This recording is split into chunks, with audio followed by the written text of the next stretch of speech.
Welcome, weary wanderer, to the forgotten realm of mysteries that even the wisest scholars dare not claim to understand. Tonight, we venture into the deepest enigmas of Dark Souls, where questions linger like shadows in ancient corridors and answers dissolve like ash in the wind. Here lie the puzzles that have haunted the minds of undead for ages, the identities lost to time, the purposes forgotten, the truths that slip away like embers from a dying flame, settle into the comfortable darkness. Let your mind drift through these unsolved riddles, and allow the gentle uncertainty of ancient mysteries to carry you toward peaceful rest. In the primordial age before memory became legend, and legend became whispered myth, when the world existed in a state of eternal twilight beneath the great stone arches that stretched across a colorless sky, there came a moment that would forever alter the nature of existence itself. This was the discovery of the first flame, that miraculous source of power that blazed forth from the depths of the earth like a star fallen from whatever heavens might have existed in that ancient time. The flame burned with a light that had never before touched the world of grey crags and everlasting dragons, its warmth bringing with it the very concepts of heat and cold, life and death, light and dark. But more than mere illumination, the first flame carried within its dancing tongue something far more precious and dangerous, the Lord Souls, fragments of ultimate power that would grant their bearers dominion over the fundamental forces of reality. Four mighty beings approached this cosmic fire and claimed their destinies from its depths. Gwyn, who would become the Lord of Sunlight, drew forth a soul that blazed with the power of lightning and the authority of kingship. The Witch of Izalith reached into the flame and claimed a soul that burned with the essence of life itself, the power to kindle and nurture the fires that would warm the hearts of mortals. Gravelord Nito, first of the dead, grasped a soul that carried within it the authority over death and decay, the power to shepherd souls from the realm of the living to whatever lay beyond. Yet there was a fourth figure who approached the flame, one whose story has been deliberately obscured by the passage of ages and the careful editing of those who would write the histories.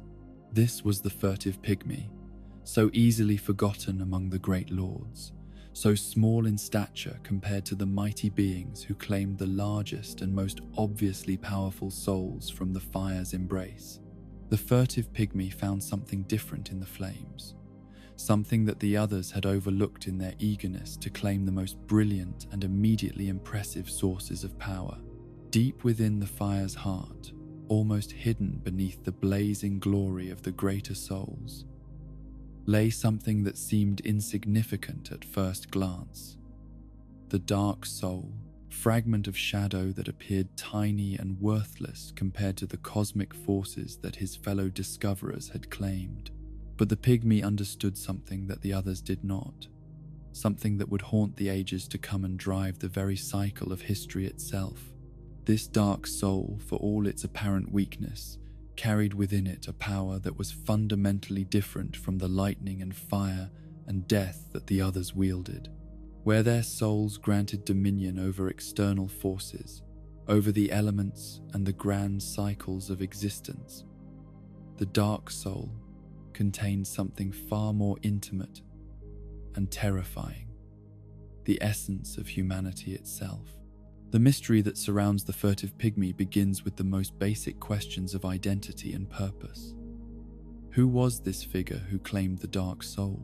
Was he truly as small and insignificant as the legends suggest? Or was his diminutive nature a deliberate choice, a recognition that true power sometimes comes disguised as weakness? The very title, furtive, suggests secrecy and stealth, as if this being understood from the beginning that his discovery must be hidden from those who would fear its implications. Some scholars who have studied the deepest mysteries of the age believe that the furtive pygmy may have been none other than Manus, that tormented figure who would later be known as the Father of the Abyss. This theory suggests that the pygmy, having claimed the dark soul, eventually succumbed to its power or was corrupted by the very humanity it represented, transforming from a simple discoverer of power into something monstrous and threatening to the established order. The evidence for this connection lies partly in the nature of Manas's power, which seems fundamentally tied to humanity and the Dark Soul's influence. When the people of Ulasil disturbed his grave and tortured his humanity, they awakened something that had been sleeping since the dawn of the Age of Fire. Perhaps the very same being who had first touched the Dark Soul and understood its significance. Yet other theories propose that the furtive pygmy was not transformed into a monster, but rather founded a civilization that would endure in secret, hidden from the eyes of the gods who had claimed dominion over the surface world. The discovery of the Ringed City lends credence to this possibility, revealing a realm where beings who appear unmistakably human live under the direct authority of what seem to be fragments or inheritors of the Dark Soul's power. The inhabitants of the Ringed City carry within themselves something that marks them as fundamentally different from the hollow undead who populate most of the known world. Their humanity burns within them like tiny flames, concentrated and pure, in ways that suggest a direct connection to the original Dark Soul that the pygmy claimed from the first flame. These are not beings who have been cursed with undeath, but rather people who have retained their essential humanity across ages that should have worn away all traces of mortal identity. If the Ringed City represents the pygmy's true legacy, then perhaps his furtive nature was not cowardice but wisdom, an understanding that the gods who claimed the greater Lord Souls would inevitably come to fear and resent the power that humanity represented. By hiding his people away in a realm that existed partly outside normal space and time, the pygmy may have ensured their survival, while allowing the surface world to play out its grand cycle of light and dark without interference. But this raises even deeper questions about the relationship between the Dark Soul and human nature itself. The fragments of the Dark Soul that exist within every human being are not merely sources of power, but seem to represent something fundamental about consciousness, identity, and the capacity for both creation and destruction that defines mortal existence. When Gwyn looked upon the growing power of humanity and saw within it a threat to the Age of Fire he had worked so hard to establish, was he responding to a real danger, or succumbing to the same fear that drives all established powers when faced with change? The Dark Soul's connection to humanity suggests that it represents not evil or destruction, but rather the natural evolution of consciousness itself, the inevitable development of self-awareness and independent thought that challenges any system built on rigid hierarchy and absolute authority. The mystery deepens when we consider that the pygmy's discovery of the Dark Soul was not an accident or theft, but rather a gift freely given by the first flame itself. The flame offered 4 Lord Souls to those who approached it, suggesting that the Dark Soul was always meant to exist as part of the cosmic balance, a necessary counterweight to the forces of lightning, life, and death that the other lords claimed. This implies that whatever fear Gwyn felt toward humanity and the dark was not justified by any inherent evil in the Dark Soul, but rather by his own inability to understand or accept that the Age of Fire he had created was never meant to last forever. The cycle that drives the world of Dark Souls, the endless alternation between ages of fire and ages of dark, may represent the natural rhythm that the first flame intended from the beginning. The furtive pygmy, in claiming the Dark Soul, may have been accepting responsibility not for destroying the Age of Fire, but for preserving the balance that would allow the cycle to continue. His descendants, the undead who carry fragments of his original soul, become the agents through which this balance is maintained, sometimes linking the fire to extend the age of light, sometimes allowing it to fade so that the age of dark can begin. Yet the greatest mystery surrounding the furtive pygmy is not what he did or where he went, but what he represents in the larger context of the Dark Souls universe. If he embodies humanity's relationship with the Dark Soul, then every human who has ever lived carries within themselves a piece of his discovery, a fragment of the power he claimed from the first flame. This suggests that the story of the furtive pygmy is not really about one individual, no matter how significant, but about the nature of human consciousness itself. The dark soul that he discovered represents the capacity for independent thought, for questioning authority, for choosing one's own path, even when that path leads through darkness and uncertainty. In this reading, every undead who kindles or refuses to kindle the first flame is continuing the pygmy's work, exercising the same fundamental choice between accepting the established order and embracing the unknown. The curse of undeath, rather than being a punishment, becomes a gift, the preservation of human consciousness and agency across cycles that would otherwise sweep away all trace of individual identity and choice. The furtive pygmy remains deliberately mysterious because his true identity is not that of any single being, but rather the collective identity of humanity itself. He represents the moment when consciousness first recognized its own power and chose to accept the responsibility that comes with that recognition. His story is every human's story. His choice is every human's choice. And his fate, whatever it may have been, is bound up with the fate of human consciousness in a universe that offers both light and dark as equally valid paths. The questions that surround him: who was he? What became of him? Did he succeed or fail in his purpose? Are questions that each person must answer for themselves, because the furtive pygmy lives on in every fragment of the dark soul, in every moment of choice between following established paths and forging new ones. His mystery is our mystery. His darkness is our darkness. And in the gentle uncertainty of not knowing his ultimate fate, we find reflected the beautiful uncertainty of our own. Among all the mysteries that shroud the ancient kingdoms in veils of uncertainty and forgotten purpose, few enigmas have provoked as much contemplation and debate as the nature of a simple pendant and the true destiny of the one known as the chosen undead. Here lies a puzzle wrapped in the mundane appearance of an ordinary trinket, yet carrying within its humble form implications that reach to the very heart of cosmic manipulation and divine intervention. The pendant appears, at first glance, to be nothing more than a simple piece of jewelry, unremarkable in its craftsmanship and devoid of any obvious magical properties or symbolic significance.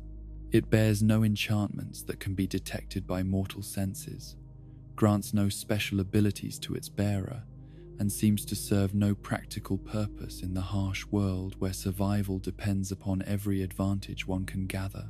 Yet this apparent insignificance may itself be the key to understanding its true meaning.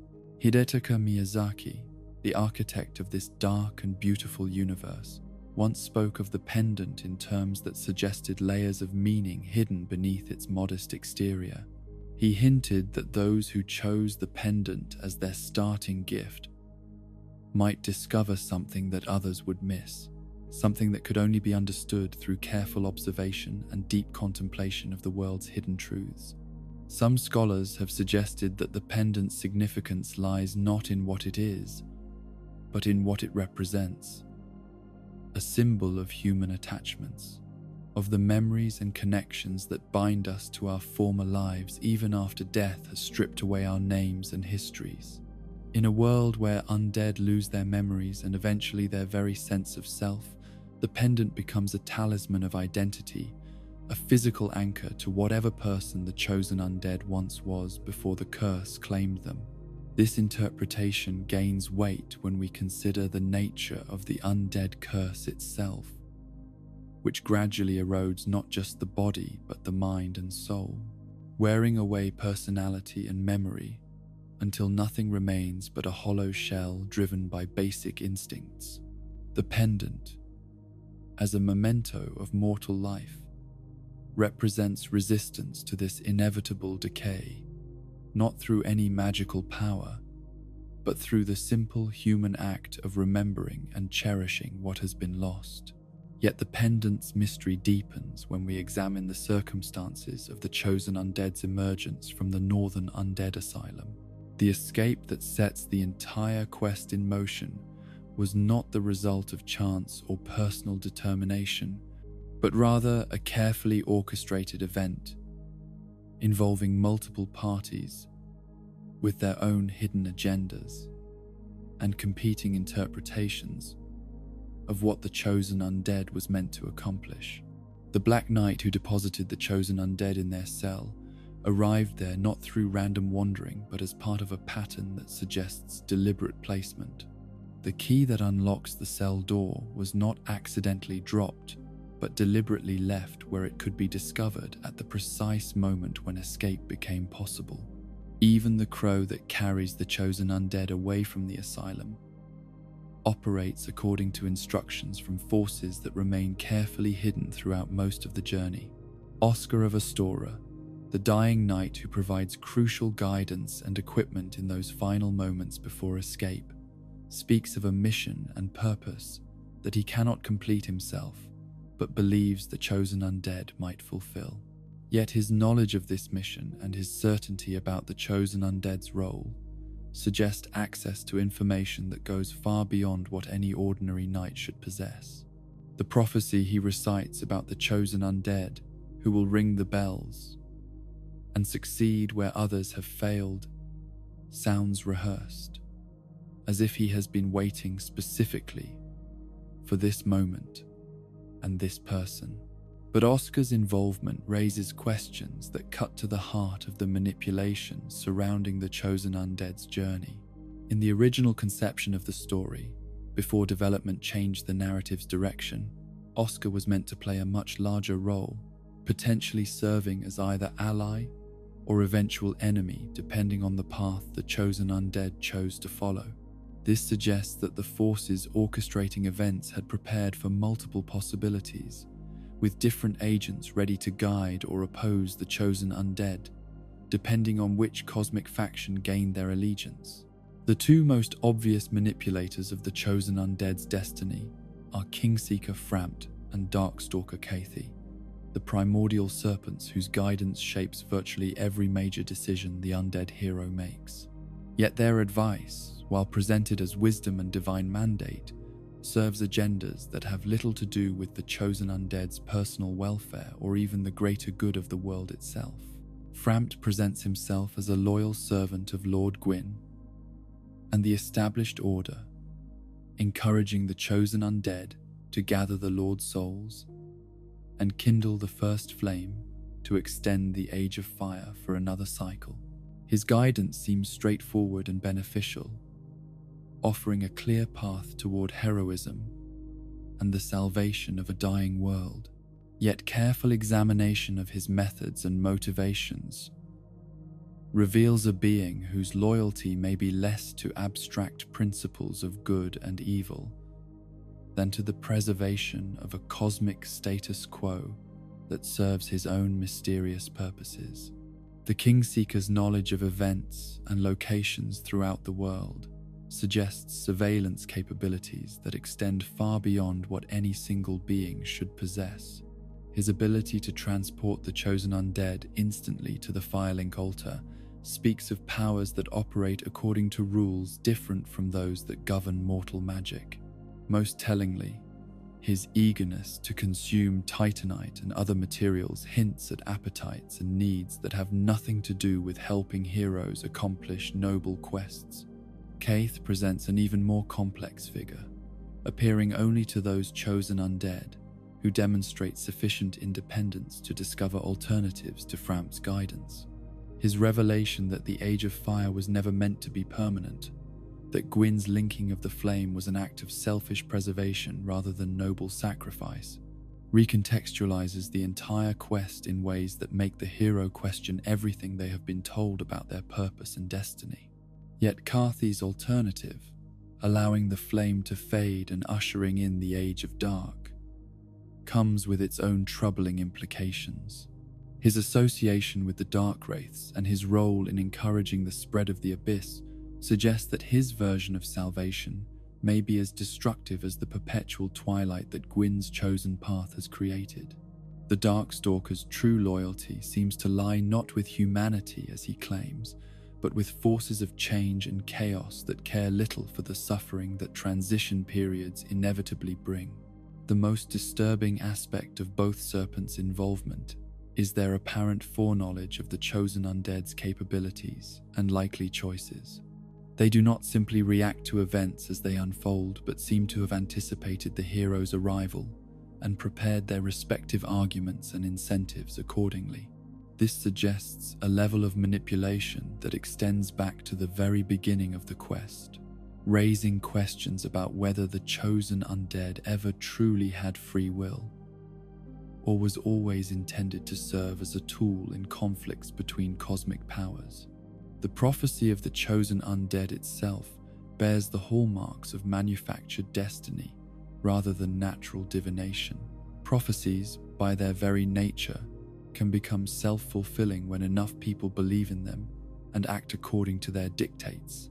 The undead who succeeds in gathering the Lord's souls and reaching the kiln of the first flame may do so not because they were divinely chosen for this task, but because the expectation of their success created the conditions necessary for that success to occur. This raises profound questions about the nature of heroism and destiny in a universe where cosmic powers actively intervene to shape mortal choices. If the chosen undead's every major decision was anticipated and prepared for by beings with vast knowledge and supernatural abilities, then what meaning can we assign to concepts like courage, determination, or moral choice? The pendant, viewed through this lens of cosmic manipulation, takes on new significance as potentially the only genuine element in a quest otherwise orchestrated by forces beyond the hero's understanding. Unlike the carefully placed keys and convenient guidance and orchestrated encounters that mark every other aspect of the journey, the pendant represents something chosen freely by the undead themselves, a connection to whatever identity existed before the cosmic powers took notice and began their grand game of manipulation. Yet even this interpretation may be too simple, too eager to find genuine agency in a story designed to question the very possibility of independent action. The pendant's apparent insignificance could itself be part of a more sophisticated manipulation, designed to make the chosen undead feel as though they retain some measure of authentic choice while actually serving predetermined purposes. The question of what the chosen undead was truly meant to accomplish extends beyond the immediate choice between linking or extinguishing the first flame. The very existence of this choice, presented as a fundamental moral decision that will shape the fate of the world, may itself be an illusion designed to obscure the fact that both options serve the interests of cosmic powers who benefit from the perpetuation of the cycle itself. Linking the flame extends the Age of Fire, but ensures that it will eventually fade again, creating the conditions for another chosen undead to emerge and face the same choice. Allowing the flame to die ushers in the Age of Dark, but the natural rhythm of cosmic forces suggests that this age too will eventually give way to another kindling and another cycle of light. In either case, the fundamental structure of reality remains unchanged, with mortal beings serving as unknowing agents in conflicts between powers that exist on scales beyond human comprehension. The pendant's true significance may lie in its representation of the one thing that neither serpent can manipulate or control, the human capacity for attachment to things that have no cosmic significance no role in grand plans or universal destinies. The simple act of choosing to carry a memento of mortal life becomes an act of quiet rebellion against forces that would reduce all existence to moves in an eternal game.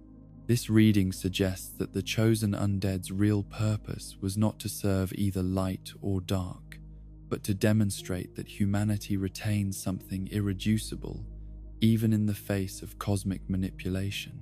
The pendant becomes a symbol of the truth that some aspects of human existence remain authentic and meaningful regardless of how thoroughly external forces may shape the larger circumstances of life.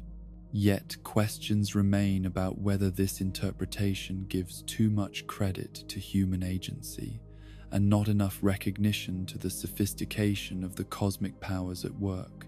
If beings like the primordial serpents can anticipate and prepare for every major choice the chosen undead might make, is it possible that they have also accounted for the hero's attachment to seemingly insignificant personal mementos? The mystery of the pendant and the chosen undead's true purpose may ultimately be unanswerable because it touches on fundamental questions about the nature of free will in a universe where powerful forces actively work to shape mortal choices. Perhaps the pendant's meaning lies not in any specific symbolic interpretation, but in its role as a focal point for these larger questions about agency, destiny, and the possibility of authentic choice in a world where nothing happens by accident. The chosen undead emerges from the Northern Undead Asylum, carrying this simple pendant, and embarks upon a quest that will determine the fate of the world itself. Whether this journey represents genuine heroism or sophisticated manipulation, whether the pendant carries deep meaning or serves as a red herring for scholars seeking significance in insignificance, the questions themselves become part of the mystery that surrounds the nature of choice in a universe where even the gods are subject to forces beyond their understanding or control.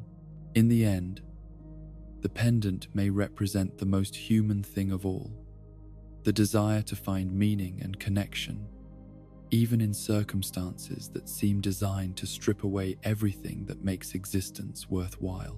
The chosen undead carries this simple trinket through trials that would break the spirit of ordinary mortals, and in that carrying, demonstrates that something essential about humanity persists even when everything else has been lost to time and the hunger of cosmic powers that feed on the cycles of light and dark.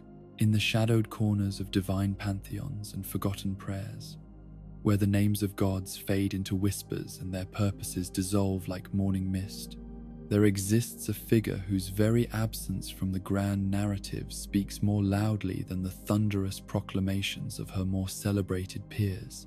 Velka, the goddess of sin, remains one of the most enigmatic deities in the ancient world.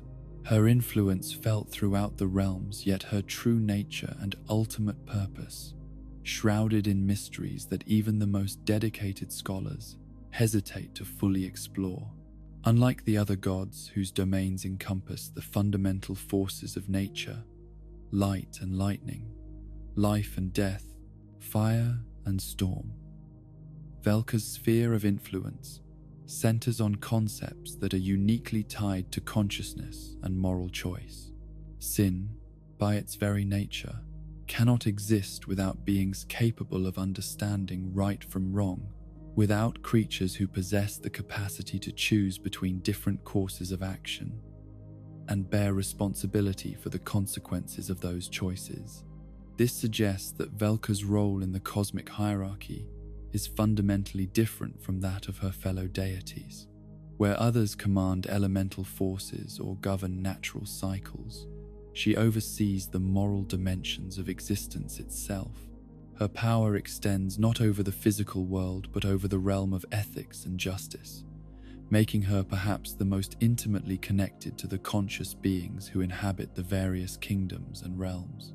The goddess's association with sin and punishment marks her as a figure who stands apart from the established order that the other gods represent. While Gwyn and his pantheon work to maintain and extend the Age of Fire, While they build great cities and establish kingdoms that reflect their vision of cosmic order, Velka operates in the spaces between these grand designs, concerning herself with the moral failures and transgressions that inevitably arise when conscious beings attempt to navigate complex ethical landscapes. Her very existence implies a recognition that the divine order itself is imperfect, that even the gods and their chosen representatives are capable of sin and moral failure. This places her in a unique and potentially threatening position relative to the established hierarchy, as someone whose domain includes the judgment of divine actions as well as mortal ones. The most tangible evidence of Velka's influence appears in the form of the Book of the Guilty, that mysterious record which catalogues the sins of those who transgress against other conscious beings. This book operates according to principles that transcend normal understanding of space and time, somehow maintaining accurate records of moral transgressions across vast distances and even different realms of existence. The Book of the Guilty represents more than simple record keeping. It embodies a cosmic principle of moral accountability that operates independently of human law or divine decree. Those whose names appear in its pages have committed acts that violate fundamental principles of ethical behavior, regardless of whether those acts were technically legal, according to the laws of whatever kingdom they inhabit. This suggests that Velka's concept of sin is not based on arbitrary divine commands or human social conventions, but on deeper truths about the nature of conscious existence and the responsibilities that come with the capacity for moral choice.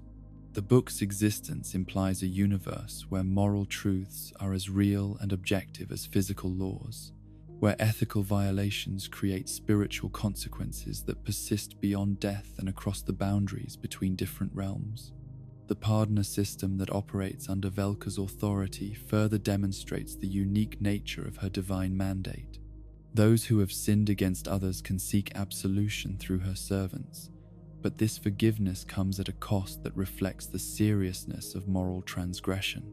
The price demanded for pardon is not arbitrary punishment, but rather a form of spiritual rebalancing, a way of acknowledging the weight of one's actions and demonstrating genuine commitment to moral reform.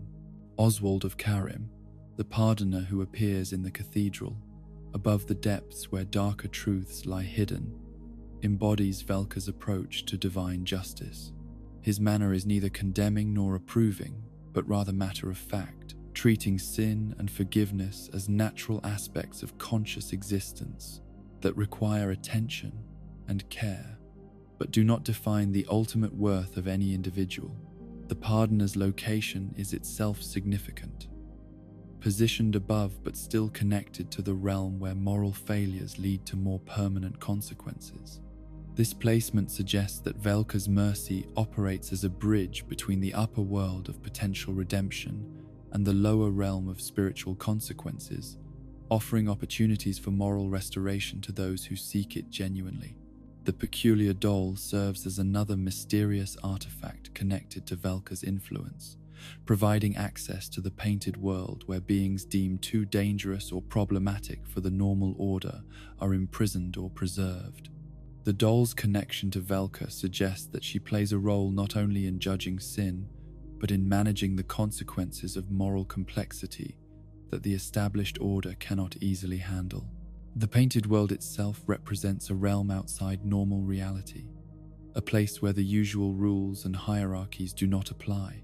That access to this realm comes through an artifact associated with Velka, implies that she serves as a guardian of liminal spaces, overseeing the boundaries between different forms of existence and providing sanctuary for those who do not fit neatly into the categories that define normal reality. This role as overseer of boundary spaces extends to her connection with the crow demons who serve as her agents throughout the world. These creatures, neither fully animal nor fully divine, operate in the spaces between realms and serve as messengers and guides for those who find themselves caught between different forms of existence. The crow's ability to travel freely between realms and their knowledge of hidden paths and secret locations suggest that Velka's network of influence extends far beyond any single kingdom or age. They appear when moral complexity creates situations that the normal order cannot handle, offering guidance and assistance to those who find themselves trapped by circumstances beyond their control. The goddess's association with these liminal beings and boundary spaces indicates that her role in the cosmic order involves managing the exceptions and complications that arise when rigid hierarchies encounter the messy reality of conscious existence. She serves as a kind of divine troubleshooter, dealing with the situations that fall through the cracks of more conventional divine authority. Velka's apparent opposition to the established order becomes most clear in her relationship to the painted world and its most famous prisoner, crossbreed Priscilla. The half-dragon maiden's imprisonment appears to be the result of her dangerous power of life hunt, an ability that threatens both gods and mortals alike by draining the very essence of life from its targets. Yet the circumstances of Priscilla's imprisonment and the means by which it can be accessed suggest that Velka may not approve of this solution to the problem that the crossbreed represents. The peculiar doll that provides entry to the painted world is found in the very cathedral where Velka's influence is strongest, implying that the goddess either created or preserved this means of access for reasons of her own. Priscilla's own words suggest that she desires nothing more than to be left alone in her painted sanctuary, posing no threat to the outside world as long as she remains undisturbed. This peaceful nature seems at odds with the fear that led to her imprisonment, raising questions about whether her banishment was truly necessary for the protection of others, or whether it served other purposes related to maintaining the established order. The connection between Velka and Priscilla may extend beyond simple sympathy for the imprisoned to a recognition that the crossbreed represents something that the current cosmic order cannot accommodate, a being whose very existence challenges the boundaries and categories that define normal reality. Velka's role as overseer of moral complexity would naturally align her with those who find themselves caught between different forms of existence through no fault of their own. The mystery deepens when we consider Velka's apparent aid to those who transgress against divine law. The Pardoner system offers forgiveness for sins committed against the gods themselves, suggesting that Velka's concept of justice includes the possibility that divine authority itself can be exercised unjustly, and that resistance to such authority may be morally justified under certain circumstances. This places her in direct opposition to the principle of absolute divine authority that underlies the established order. If the gods themselves are subject to moral judgment, if their actions can constitute sins that require forgiveness, then their claim to ultimate authority becomes questionable. Velka's existence as a goddess of sin implies that moral truth exists independently of divine will, that ethical principles transcend the personal preferences and political needs of even the most powerful beings. The implications of this position are profound and potentially revolutionary. It suggests that the undead curse itself, the great punishment that has transformed countless humans into hollow shells, might be subject to moral judgment. It raises questions about whether Gwyn's decision to link the first flame was ethically justified, whether the sacrifice of countless undead to maintain the Age of Fire represents a form of divine sin that requires acknowledgement and atonement. Velka's role as a goddess of sin positions her as a potential advocate for those who have been harmed by the cosmic power's pursuit of their own agenda. The undead who burn themselves to fuel the first flame, the humans who are transformed into mindless hollows, the beings who are banished or imprisoned because their existence complicates the neat categories of divine rule. All of these might find in Velka a deity who recognizes their suffering and demands accountability from those responsible. Yet, the goddess remains frustratingly hidden from direct contact. operating through intermediaries and artifacts, rather than appearing personally to make her positions clear. This absence may itself be strategic, a recognition that direct opposition to the established order would result in the same kind of suppression and banishment that has befallen other inconvenient figures. The mystery of Velka's current whereabouts and activities adds another layer to her enigmatic nature. Unlike other deities who maintain visible domains and clear spheres of influence, she operates from the shadows, making her presence felt through subtle signs and indirect interventions. This suggests either that her power has been deliberately constrained by other divine forces, or that she has chosen to work in secret for reasons that serve her long-term objectives. Some scholars speculate that Velka's apparent absence from the main conflicts and political maneuvering of the divine realm reflects a strategic decision to remain neutral while building influence through moral authority rather than direct power. By positioning herself as an advocate for justice and accountability, she may be preparing for a time when the current order's moral failures become so obvious that even its supporters can no longer ignore them. This interpretation would make Velka not just a goddess of sin, but a goddess of eventual judgment, waiting for the right moment to hold the cosmic powers accountable for their actions. Her current hiddenness would then represent not weakness but patience, a long-term strategy that depends on allowing the established order to accumulate moral failures until the weight of their transgressions becomes undeniable. The connection between Velka and the concept of karma, the idea that actions create consequences that eventually return to affect their originators, becomes particularly relevant when viewed through this lens. The Book of the Guilty serves not just as a record of individual sins, but as evidence of systemic moral failures that will eventually require redress. The goddess's association with crows, creatures known for their intelligence and their role in many mythologies as psychopomps, who guide souls between realms, suggests that she may be preparing for a time of great transition when the moral accounts of ages will finally be settled.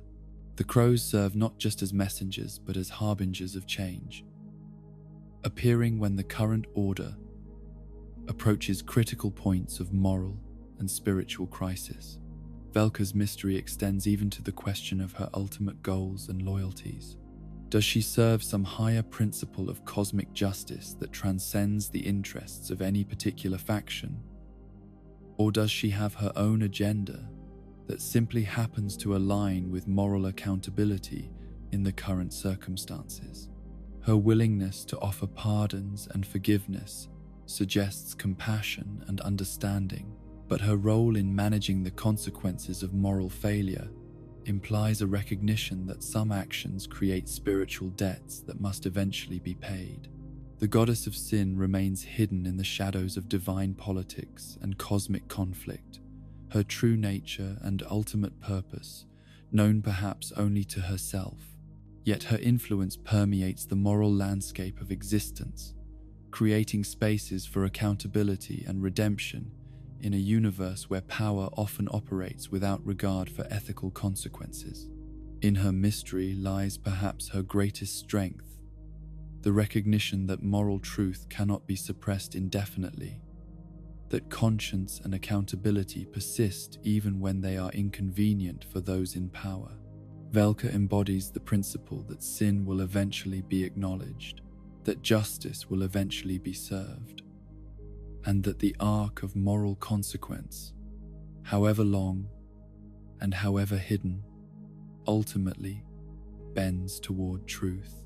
In the deepest reaches of time, where memory fades into myth and myth dissolves into the primordial darkness that existed before the first flame cast its illumination across the world, there slither creatures whose very existence challenges every assumption about the nature of divine authority and cosmic order. The primordial serpents, those ancient beings whose sinuous forms move through realms both physical and metaphysical, represent perhaps the greatest mystery in a universe already thick with unanswered questions and deliberate obscurities. Kingseeker Frampt and Darkstalker Kaith stand as the most visible representatives of their kind, yet their prominence only serves to deepen the enigma that surrounds their species. These are not creatures born of the Age of Fire, not beings who emerged from the discovery of the Lord Souls or the great conflicts that followed. They are older, far older, their origins stretching back to times that predate the very concepts of light and dark as opposing forces in cosmic balance. The serpents speak with the authority of beings who have witnessed the birth and death of ages, who have observed the rise and fall of kingdoms and the endless cycle of flame and shadow that drives the history of the world. Yet despite their obvious antiquity and apparent wisdom, they serve neither as neutral observers nor as disinterested chroniclers of cosmic events. Instead, they involve themselves intimately in the affairs of gods and mortals, manipulating circumstances and guiding chosen individuals toward decisions that serve purposes known only to themselves. The mystery begins with the fundamental question of what the primordial serpents actually are. Their forms suggest reptilian ancestry, yet they possess intelligence and knowledge that rivals or exceeds that of the gods themselves.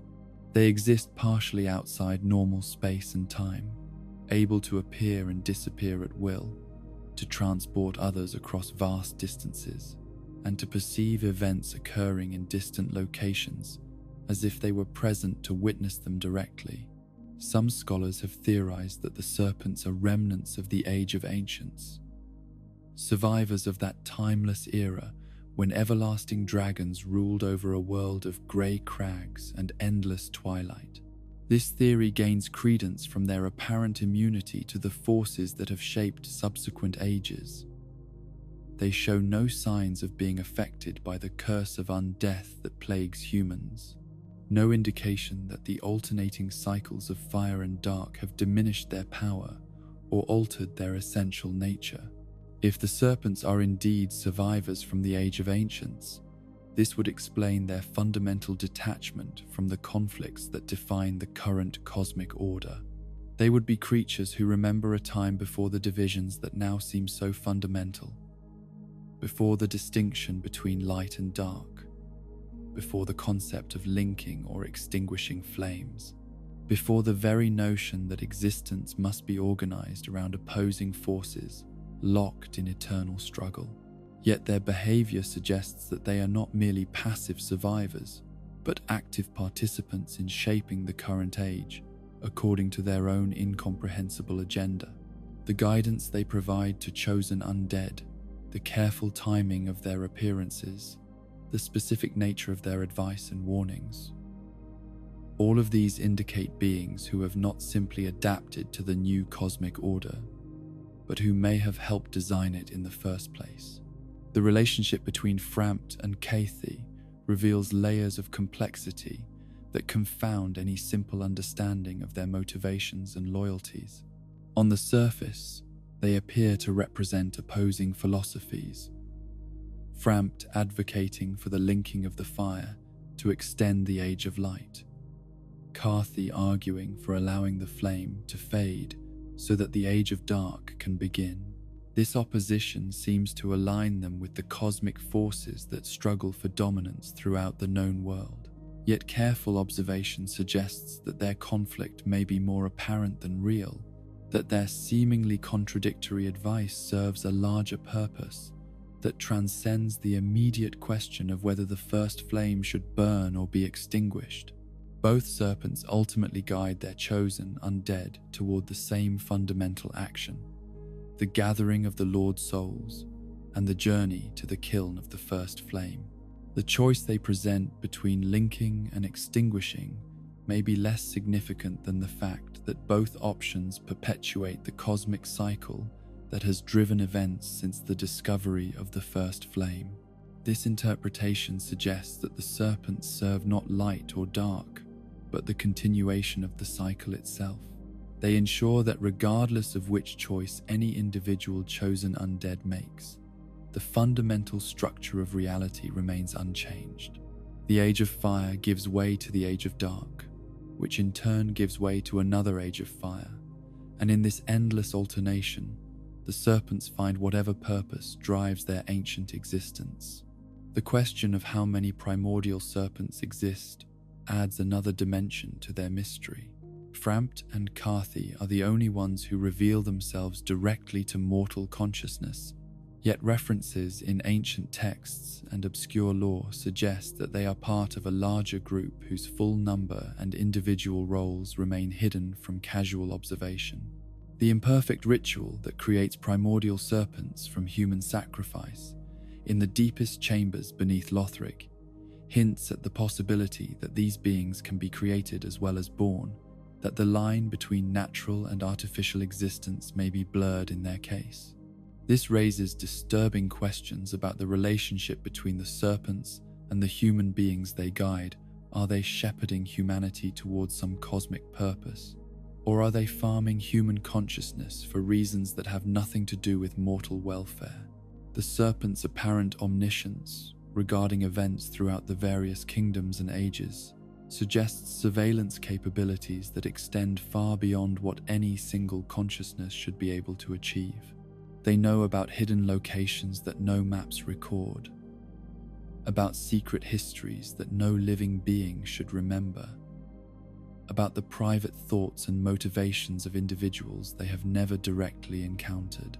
This knowledge could indicate a collective consciousness that links all primordial serpents into a single distributed intelligence, allowing them to share information and coordinate actions across vast distances and temporal spans.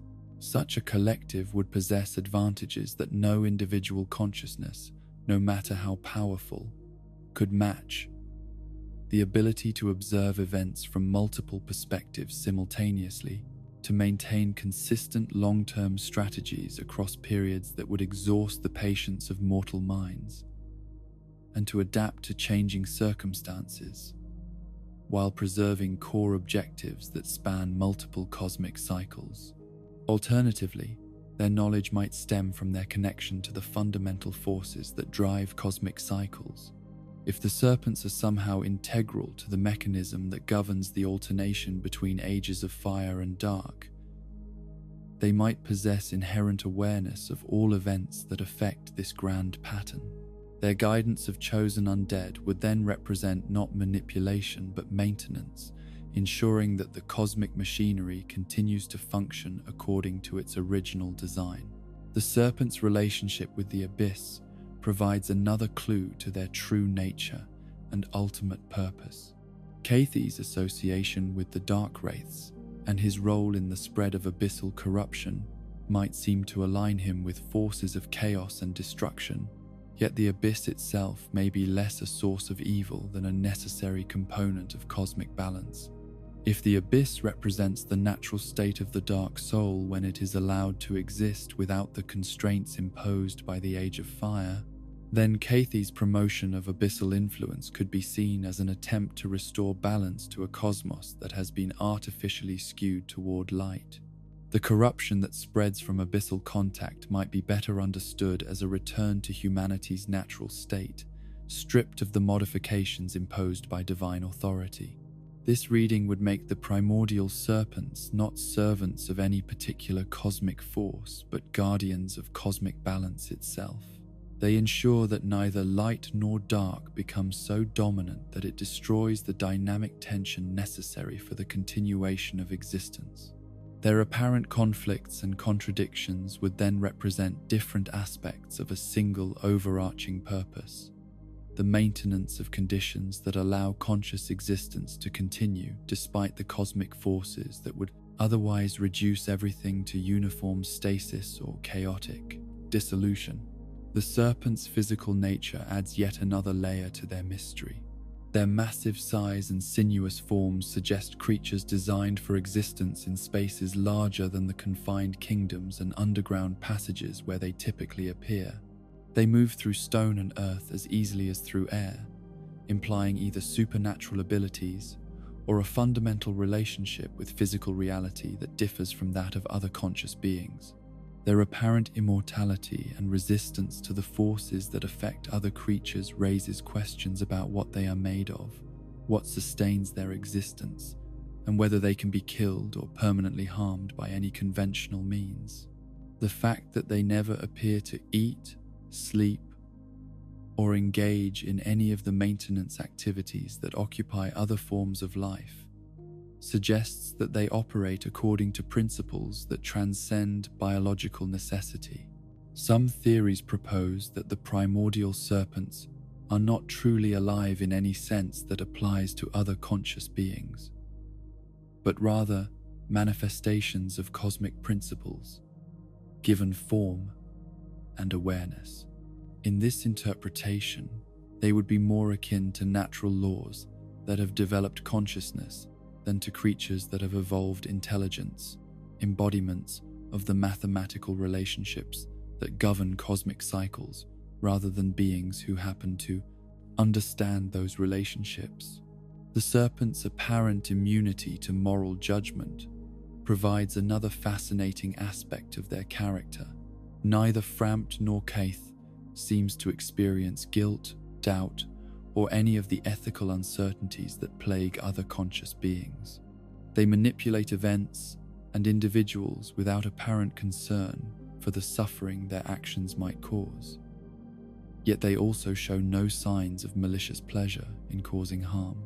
This moral neutrality could indicate that the serpents operate according to perspectives so vast and timescales so extended that individual suffering becomes negligible in the context of cosmic necessity.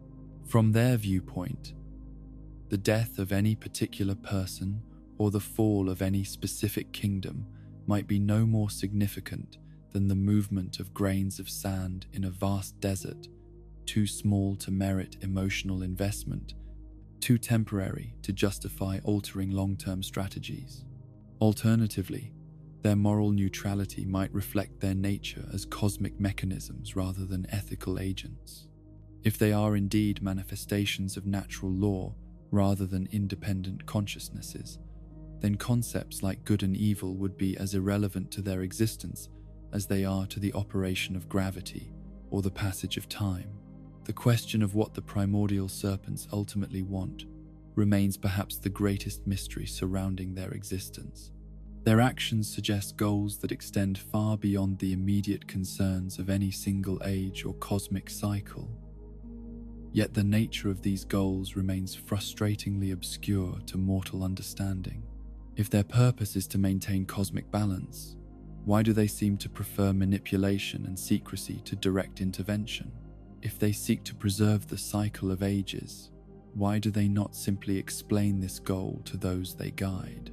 If they serve some higher cosmic authority, why do they never reference or acknowledge this service? The possibility that the serpents serve no external purpose, that they simply exist as fundamental aspects of reality like space and time, offers one potential resolution to these questions. In this interpretation, asking what the primordial serpents want would be like asking what mathematics wants, or what causality desires, categories of inquiry that assume agency and intention where none may exist. Yet, the serpents' obvious intelligence and their demonstrated capacity for communication suggest consciousness of a kind that transcends mere mechanical function. They make decisions, adapt strategies, and respond to changing circumstances in ways that indicate genuine awareness and intentional action. This consciousness may be alien to human understanding, but it appears to be real nonetheless. The mystery of the primordial serpents extends ultimately to the question of what their existence implies about the nature of the universe they inhabit. Are they evidence that cosmic cycles are guided by intelligence, or proof that intelligence can emerge from the interaction of impersonal forces? Do they represent hope that conscious beings can transcend the limitations that define mortal existence? or warning that such transcendence comes at the cost of everything that makes consciousness meaningful. These ancient beings continue their eternal work in the shadows and depths of the world, their true nature, as mysterious now as it was in the primordial darkness before the first flame, cast its light across the realm of grey crags and everlasting dragons. They guide and manipulate, serve and oppose, preserve and transform, according to purposes that may be beyond the capacity of mortal minds to fully comprehend. In their sinuous movements through the depths of reality, in their whispered guidance and cryptic warnings, the primordial serpents embody the fundamental mystery of existence itself, the question of whether the universe is ultimately knowable, or whether some truths are destined to remain forever hidden in the coils of ancient wisdom and primordial purpose. In the depths beneath the undead parish, where ancient stones echo with the rhythm of hammer upon anvil, and the air shimmers with heat from fires that burn with purposes beyond mere metalwork, there labors a figure whose true nature represents one of the most profound mysteries in a world already thick with divine secrets and forgotten truths. Andre of Astora stands at his forge, his muscular frame bent over glowing embers, his skilled hands shaping metal with the practiced ease of someone who has devoted countless ages to perfecting his craft. To most who encounter him, Andre appears to be nothing more than an exceptionally skilled blacksmith who has somehow survived the curse of undeath and the collapse of civilizations around him. His manner is straightforward and practical, his concerns focused on the immediate needs of warriors who require weapons and armor capable of withstanding the supernatural threats that prowl through the ruins of once great kingdoms. He speaks of his work with the humble pride of a craftsman who has found his calling and pursues it with single-minded dedication. Yet beneath this facade of simple competence lies evidence of knowledge and abilities that suggest origins far more extraordinary than those of any mortal blacksmith, no matter how gifted. Andre's understanding of divine ember crafting, his ability to work with materials that channel the very essence of the gods themselves, points to connections with cosmic forces that extend far beyond what any ordinary craftsman should possess. The divine embers that Andre can incorporate into weapons and armor are not merely rare materials but fragments of divine essence, pieces of the gods themselves that have been crystallized into physical form. The process of working with such materials requires not just technical skill but spiritual attunement to the cosmic forces they embody. The fact that Andre can handle these divine fragments without being consumed or transformed by their power suggests that he possesses inherent resistance to divine influence, or perhaps divine nature himself. Hidden within the game's original design documents and unused content lies evidence that confirms what careful observers might already suspect. Andre is not merely a skilled mortal craftsman, but a member of the divine pantheon itself, a god who has chosen to pursue the humble craft of blacksmithing, rather than seeking the worship and authority that typically define divine existence. This revelation recontextualizes everything about Andre's presence and behavior. His location beneath the undead parish, in chambers that seem designed for divine occupation rather than mortal habitation, takes on new significance when viewed as the workshop of a deity who has deliberately chosen to remain close to but separate from the centers of mortal worship. His survival through the collapse of kingdoms and the transformation of ages becomes understandable not as remarkable good fortune, but as the natural persistence of divine essence through temporal changes that affect only mortal existence. The question that immediately arises from this revelation concerns Andre's motivations for maintaining his humble disguise and continuing to work as a simple blacksmith when he could presumably claim the authority and worship due to a member of the divine pantheon.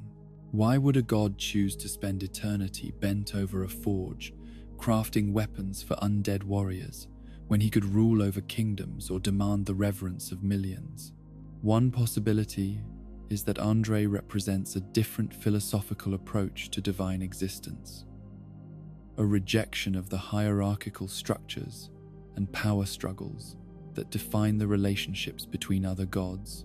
By choosing to serve rather than rule, to create rather than command, he embodies a form of divinity that finds fulfillment in practical assistance to those in need, rather than in the accumulation of worshippers and the exercise of cosmic authority. This interpretation would make Andre unique among the gods, not just in his choice of occupation, but in his fundamental understanding of what divine power should be used to accomplish.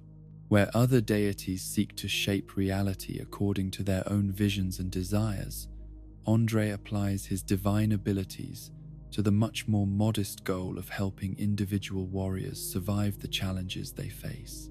His satisfaction comes not from grand cosmic achievements, but from the knowledge that a sword he has forged will protect its wielder from harm, or that armor he has crafted will turn aside a killing blow. The location of Andre's workshop provides additional clues to his divine nature and his role within the cosmic order. The chambers beneath the undead parish are connected to but separate from the religious structures above, suggesting a relationship with the divine hierarchy that is intimate but not entirely conventional. He operates in the space between the sacred and the secular, the divine and the mortal, serving both realms without fully belonging to either. This liminal position mirrors the nature of his craft itself. Blacksmithing occupies a unique place in the intersection between physical and metaphysical reality. The transformation of base materials into tools that can affect the world in ways that transcend their mere physical properties. A sword forged by a master smith becomes more than shaped metal.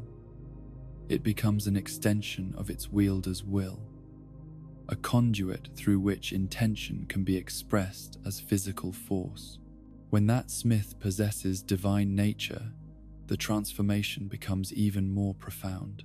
Andre's weapons and armor carry within them traces of divine essence, blessed not through external ritual but through the inherent nature of their creator.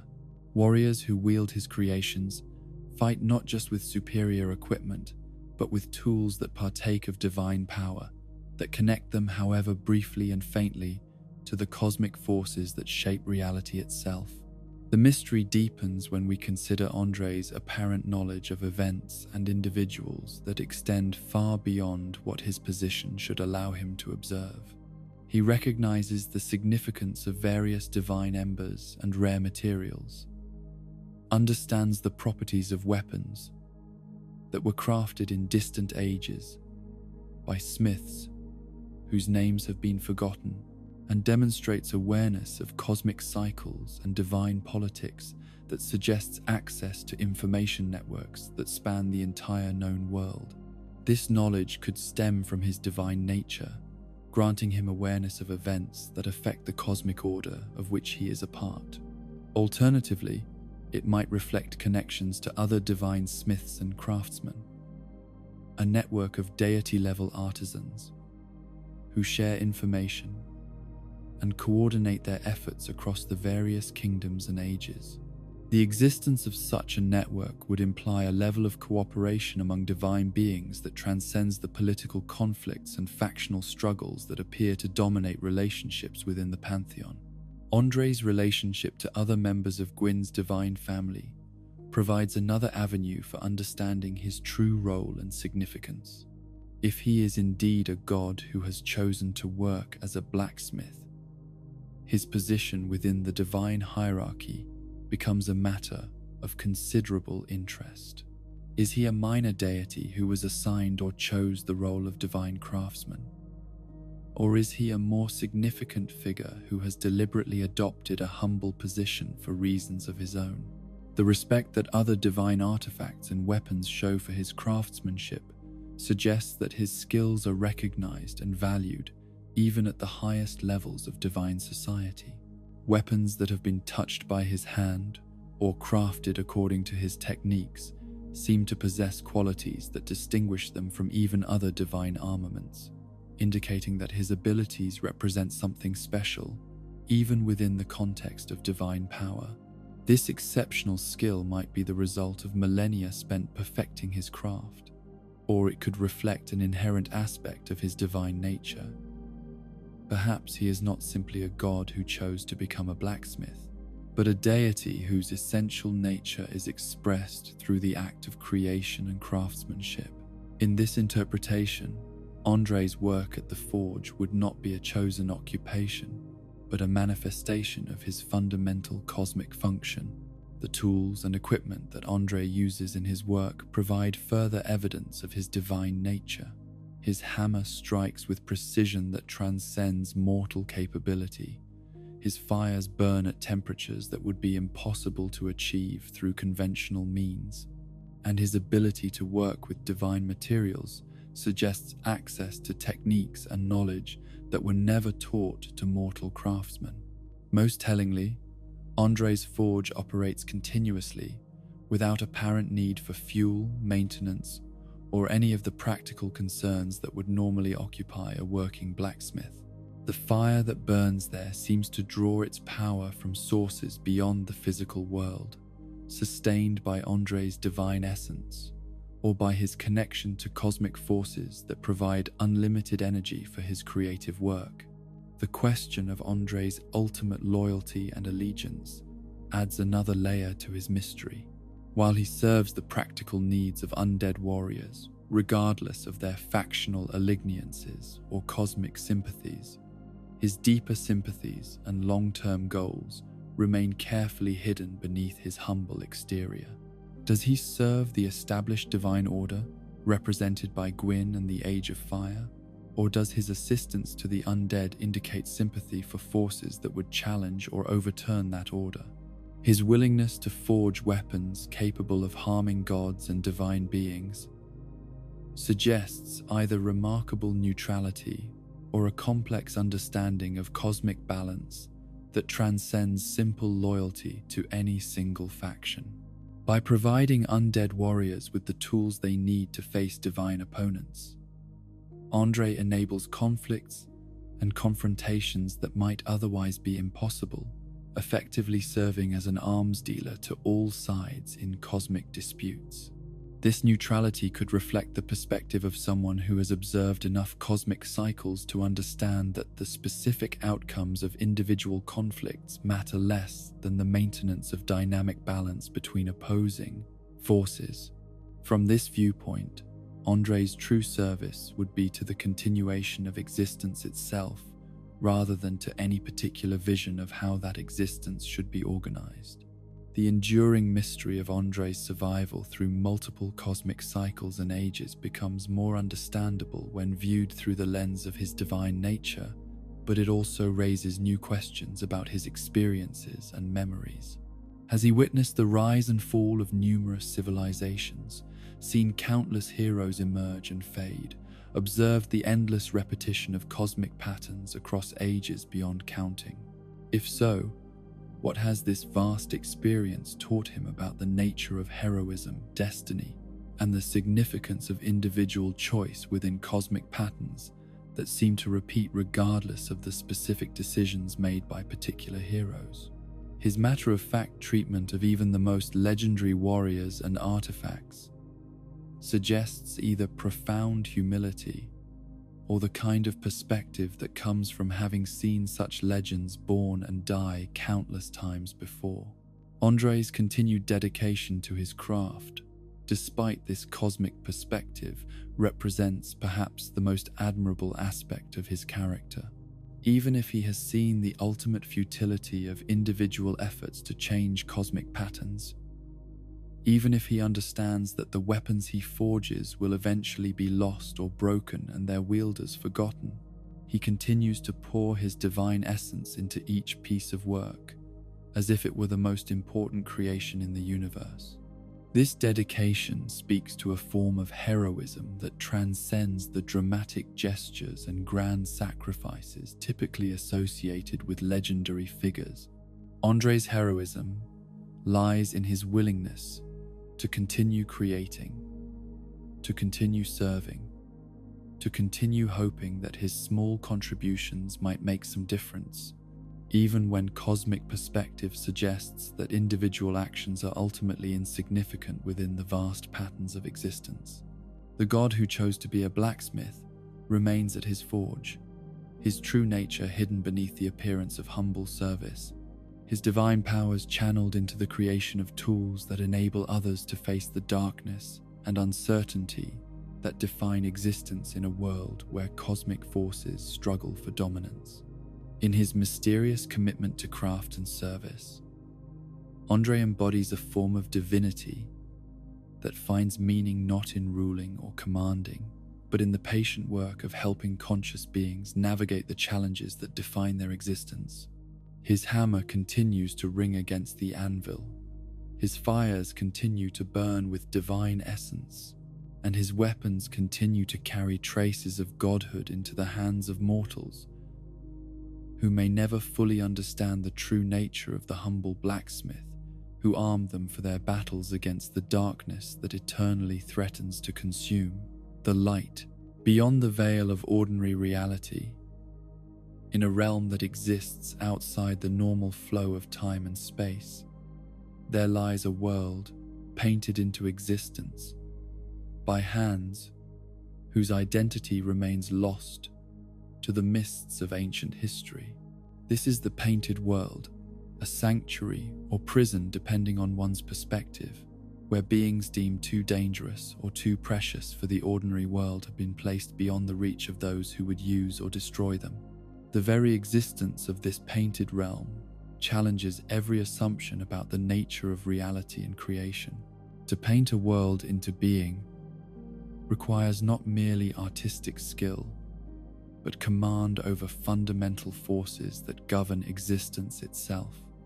The ability to transform pigment and canvas into living landscapes, breathing creatures, and functioning ecosystems that operate according to their own internal logic while remaining separate from the material universe that surrounds them.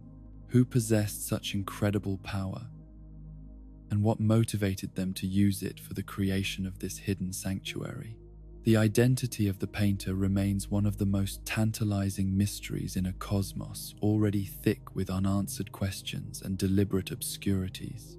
Some scholars point to Ariamis as the likely creator, though precious little information survives about this figure beyond the name itself and the obvious connection to the painted realm.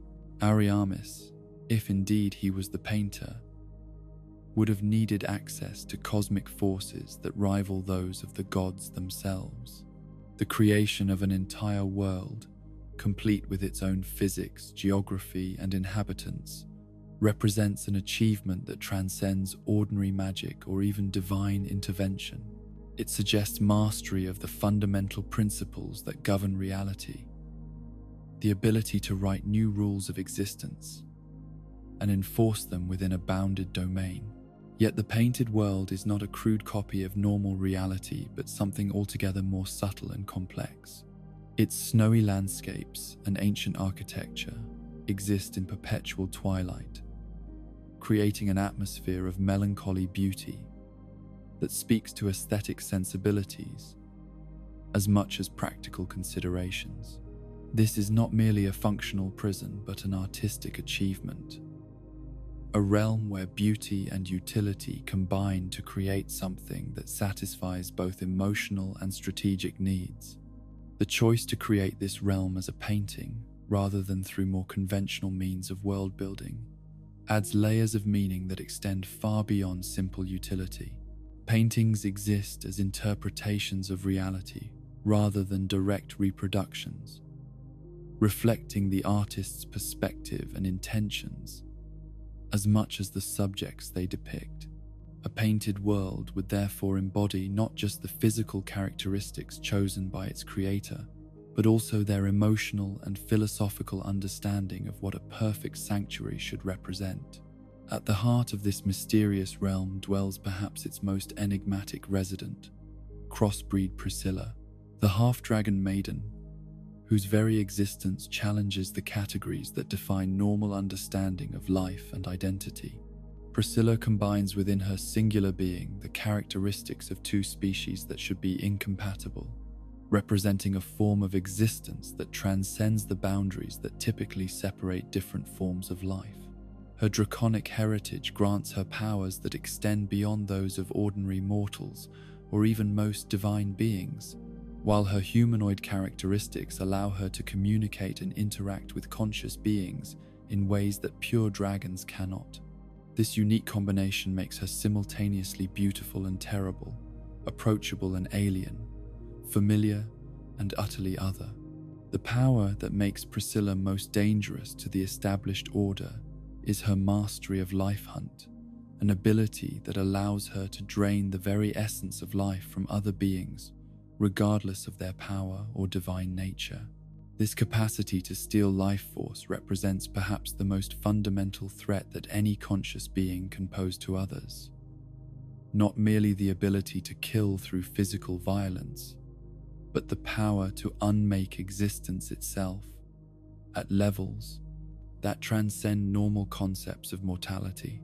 Life Hunt operates according to principles that seem to bypass conventional defenses and protections. Divine blessing, magical wards, physical armor. None of these provide reliable protection against an ability that attacks the fundamental force that animates consciousness rather than the material vessels that contain it. This makes Priscilla dangerous not just to mortals but to gods themselves, a being whose very existence threatens the cosmic hierarchy that depends on clear distinctions between different levels of power and authority. Yet the manner of Priscilla's imprisonment in the painted world suggests that her threat was perceived rather than actual, feared rather than demonstrated through hostile action.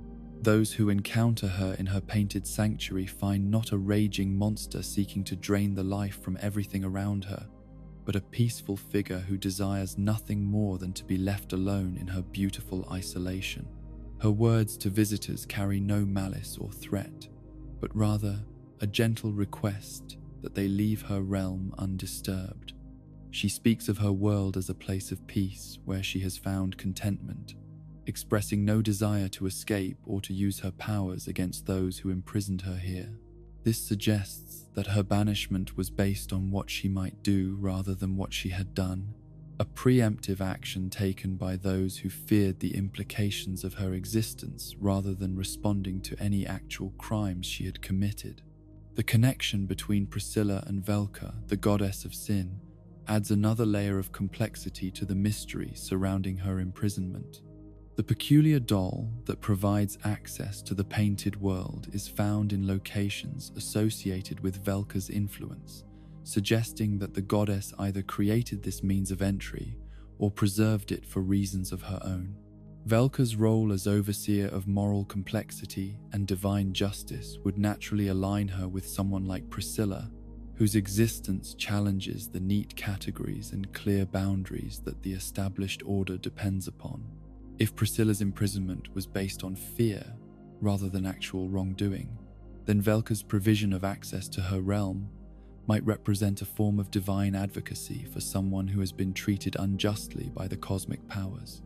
The goddess of sin's involvement also raises questions about the moral dimensions of Priscilla's situation. If accessing the painted world requires an artifact associated with divine justice, this suggests that Priscilla's imprisonment is itself a form of sin that requires acknowledgement and potential redress.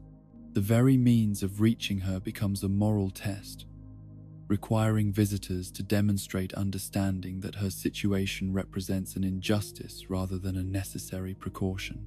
The nature of Priscilla's parentage remains shrouded in mystery, though the implications of her half-dragon status suggest unions or connections between species that the current cosmic order would consider unnatural or forbidden.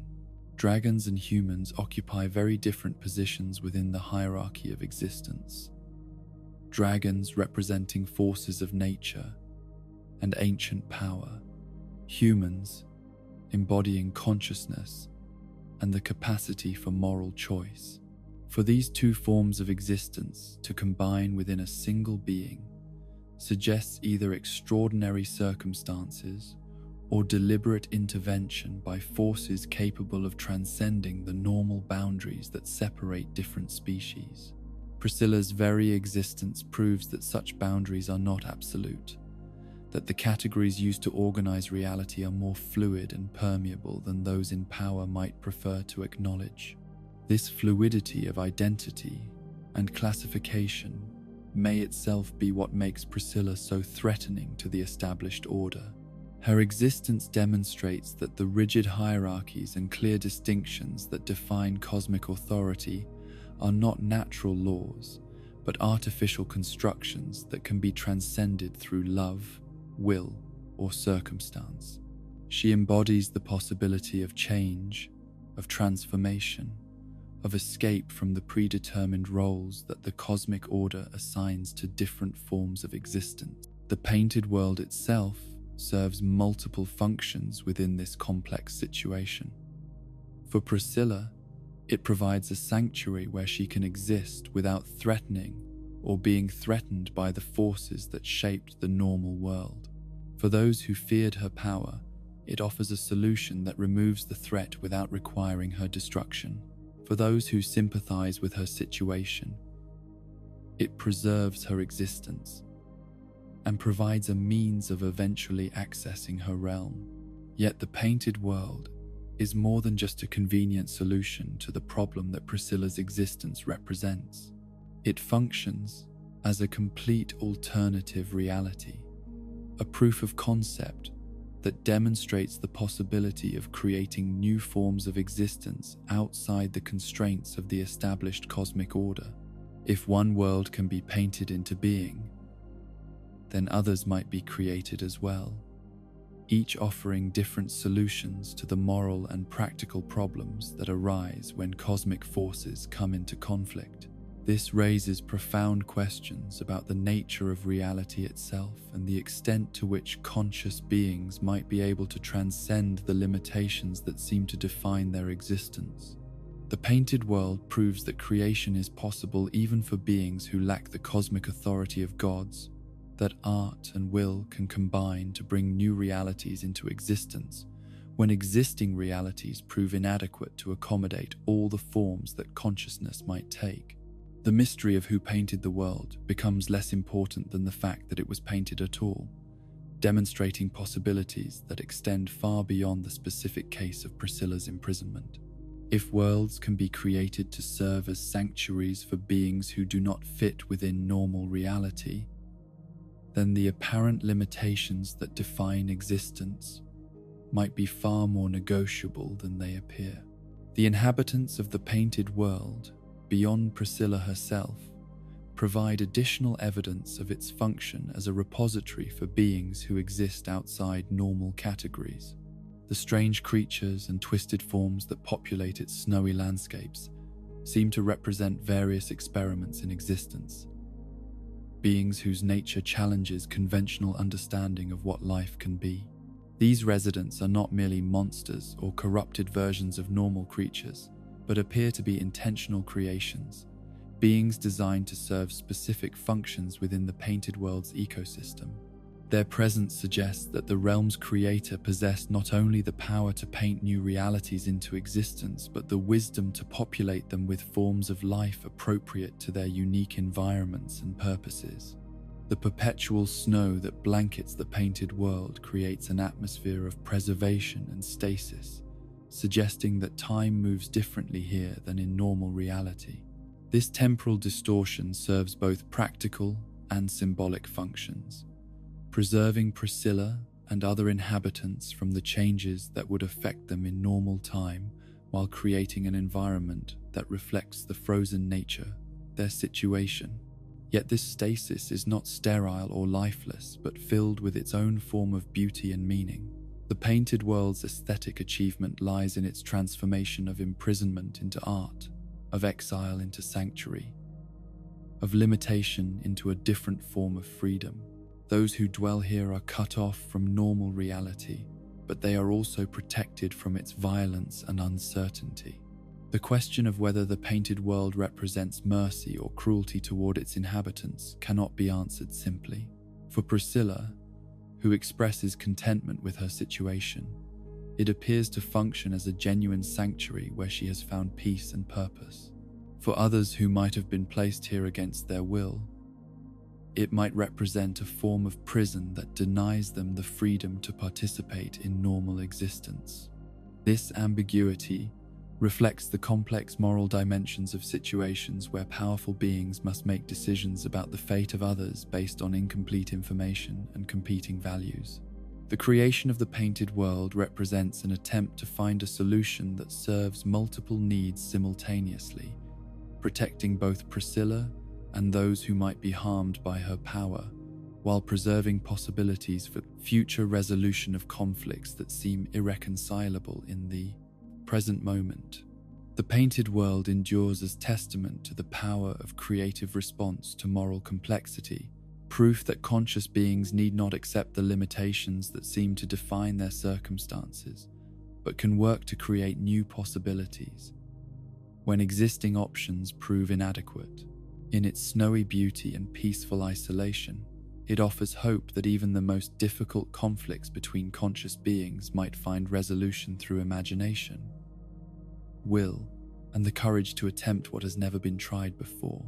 Priscilla remains in her painted sanctuary, her true nature and ultimate destiny as mysterious as the identity of the artist who created her world.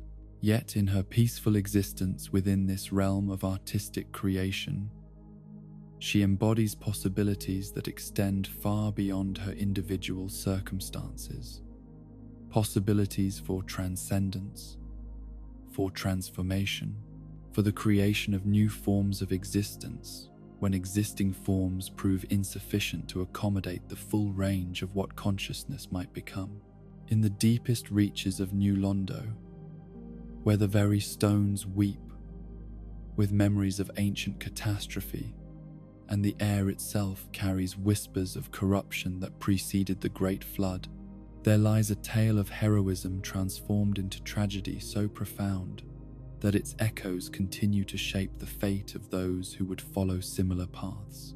This is the story of Artorius the Abyss Walker, Knight of Gwyn, whose legend has become so distorted by time and the desperate need for hope that the truth of his final battle has been buried beneath layers of myth-making and willful misremembering. The knight who descended into the abyss was already a figure of legendary prowess, one of Gwyn's most trusted warriors, and a champion whose skill with blade and covenant magic had made him renowned throughout the kingdoms of men and gods alike. Artorius embodied the highest ideals of knighthood: courage that knew no bounds, dedication to protecting the innocent, and an unshakable faith in the righteousness of the cause he served. Yet it was precisely these noble qualities that would lead him to a fate more terrible than death, a corruption so complete that it would transform the kingdom's greatest champion into an agent of the very darkness he had sworn to oppose. The abyss does not simply destroy those who enter its domain, it perverts them, turning their greatest strengths into weapons against everything they once held sacred.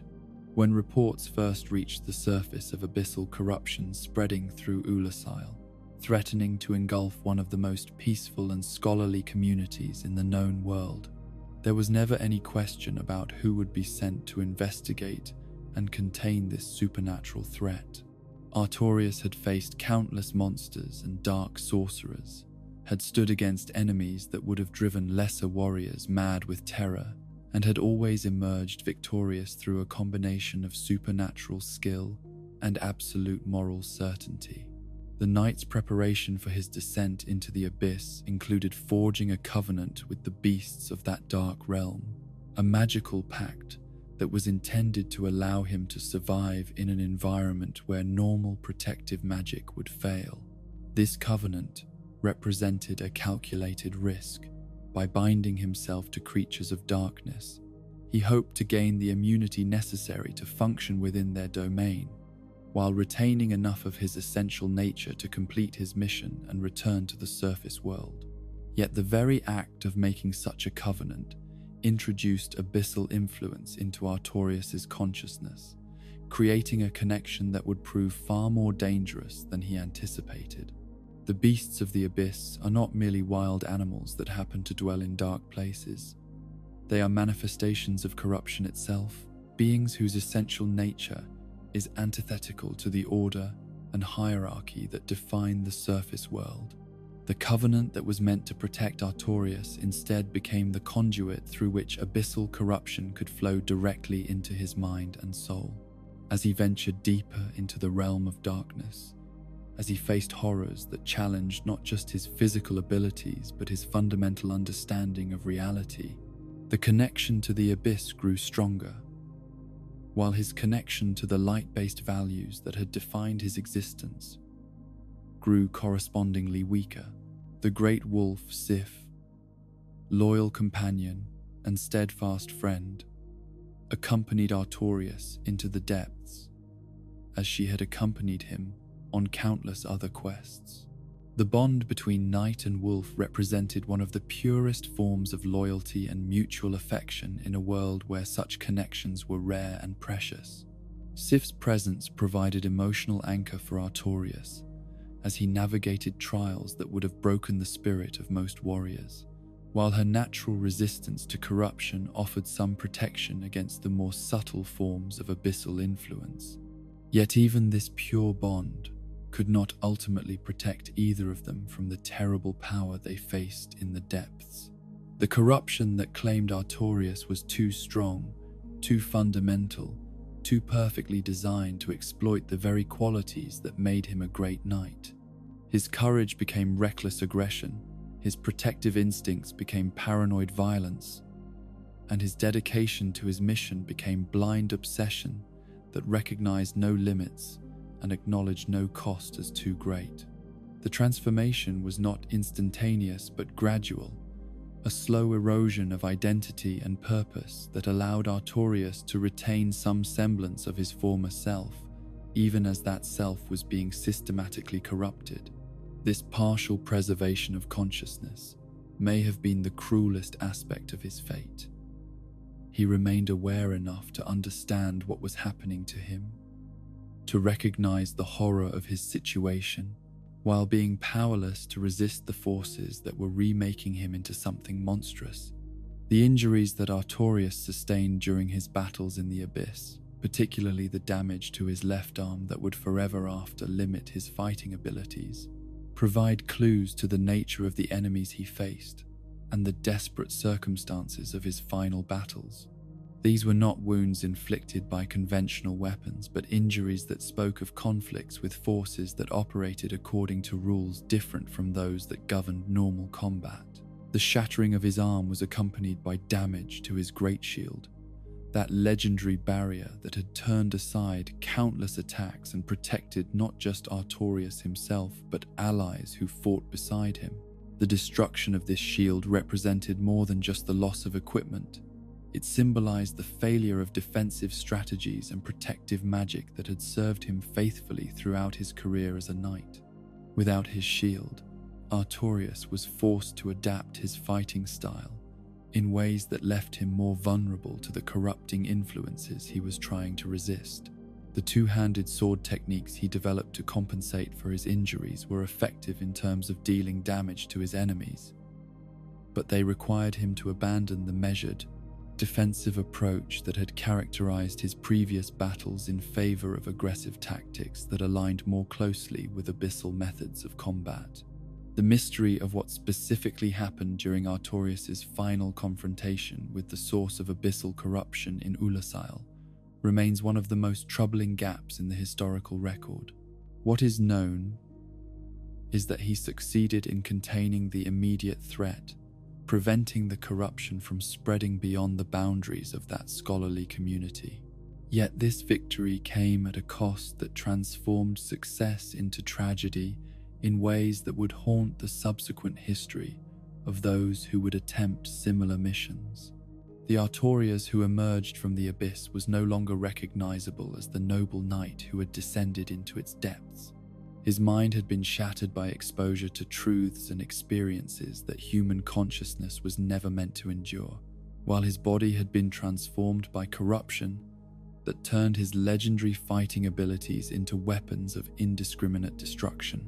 He had become an avatar of the very force he had been sent to oppose.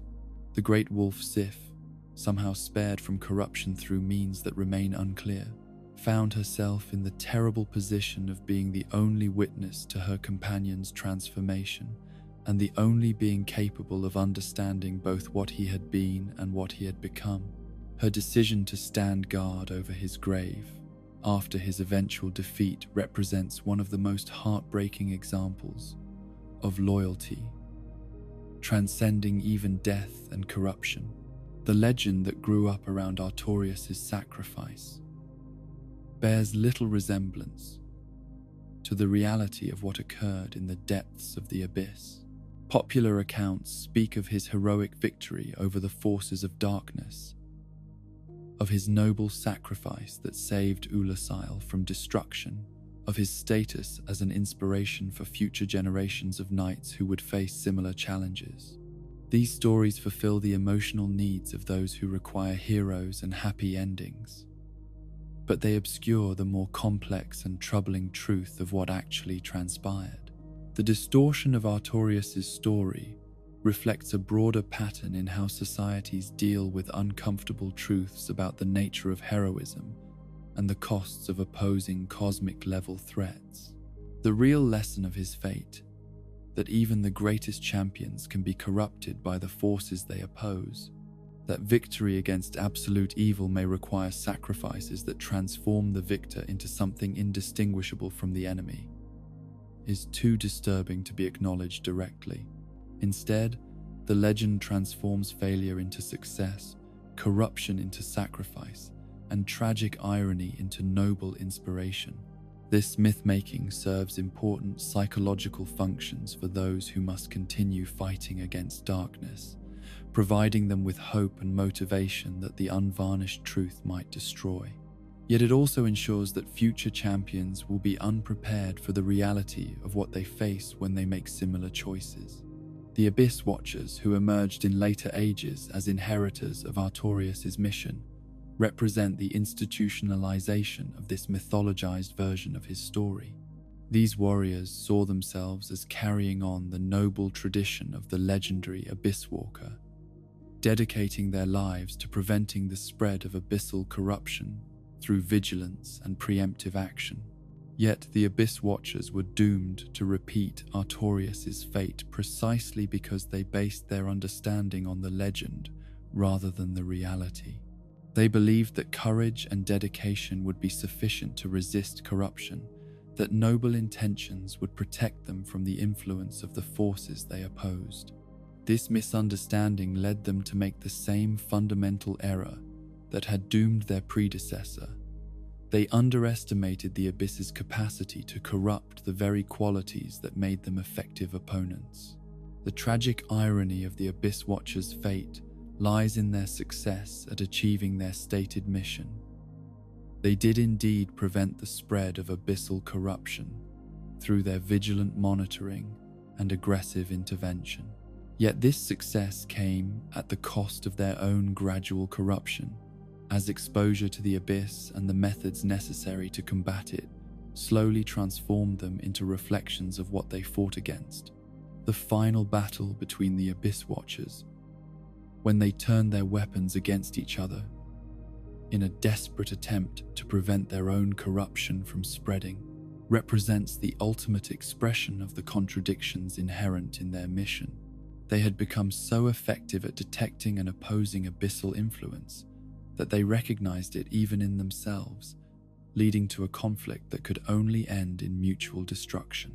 The connection between Artorius' original covenant with the beasts of the abyss and the later emergence of the Dark Wraiths provides another layer to the mystery surrounding his ultimate fate.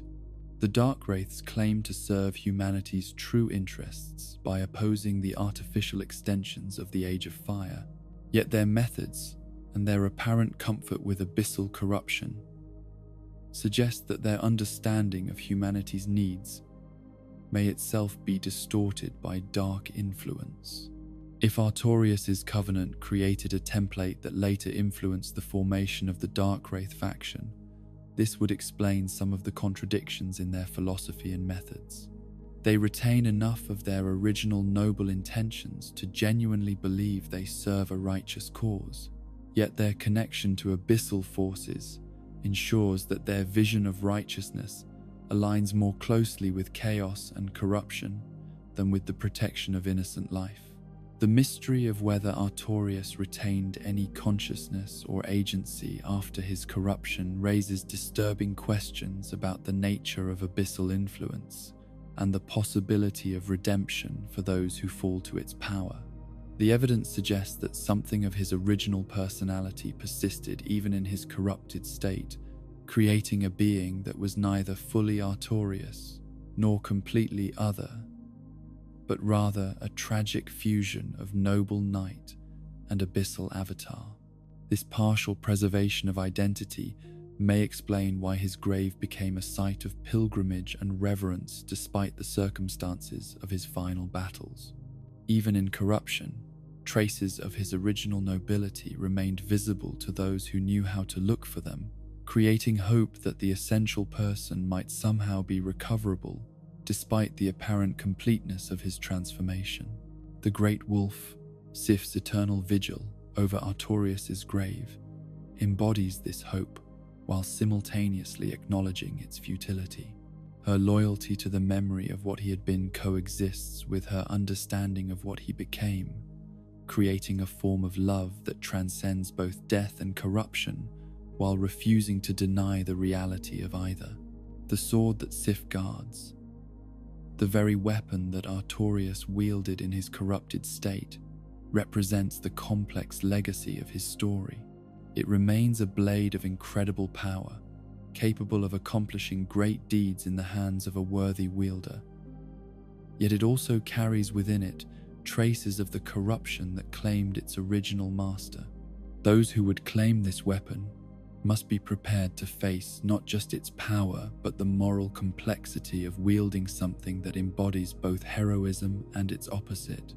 The cyclical nature of the abyss's influence, its tendency to corrupt those who oppose it and turn them into agents of further corruption, suggests that Artorias' story is not unique, but representative of a larger pattern that affects all who would stand against cosmic-level darkness.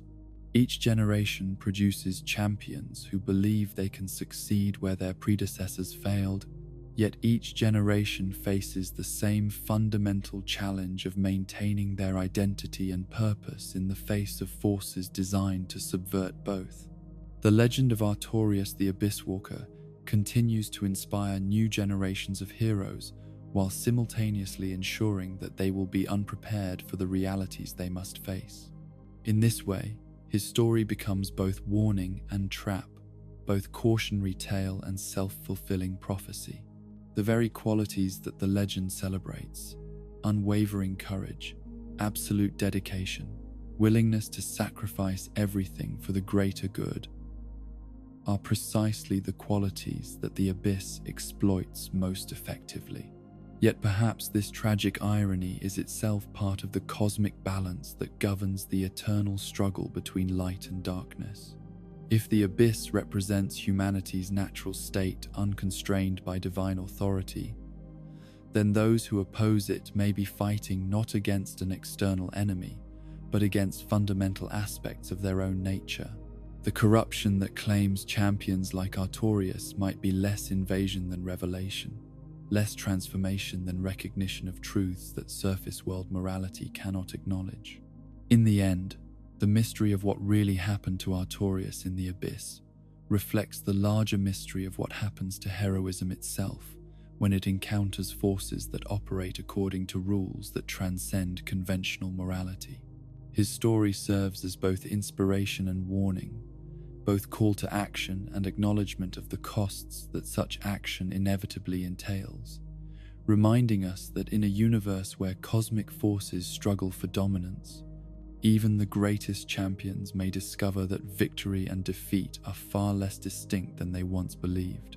In the pantheon of divine beings who shaped the Age of Fire and established the cosmic order that would define the struggles of countless ages to come, there exists a deliberate absence so profound and systematic that it speaks more loudly than any monument or inscription ever could.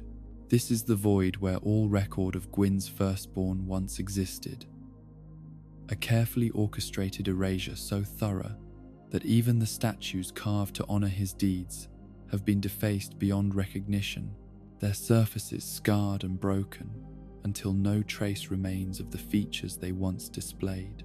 The systematic nature of this deletion from history suggests not the gradual fading of memory that time naturally brings, but rather a conscious and sustained effort to remove every trace of the firstborn's existence from the collective memory of both gods and mortals. Statues were not simply neglected until they crumbled. They were deliberately defaced with tools and techniques designed to ensure that no future observer could reconstruct the original forms they had portrayed. Written records were not merely lost to the entropy that claims all documents over time.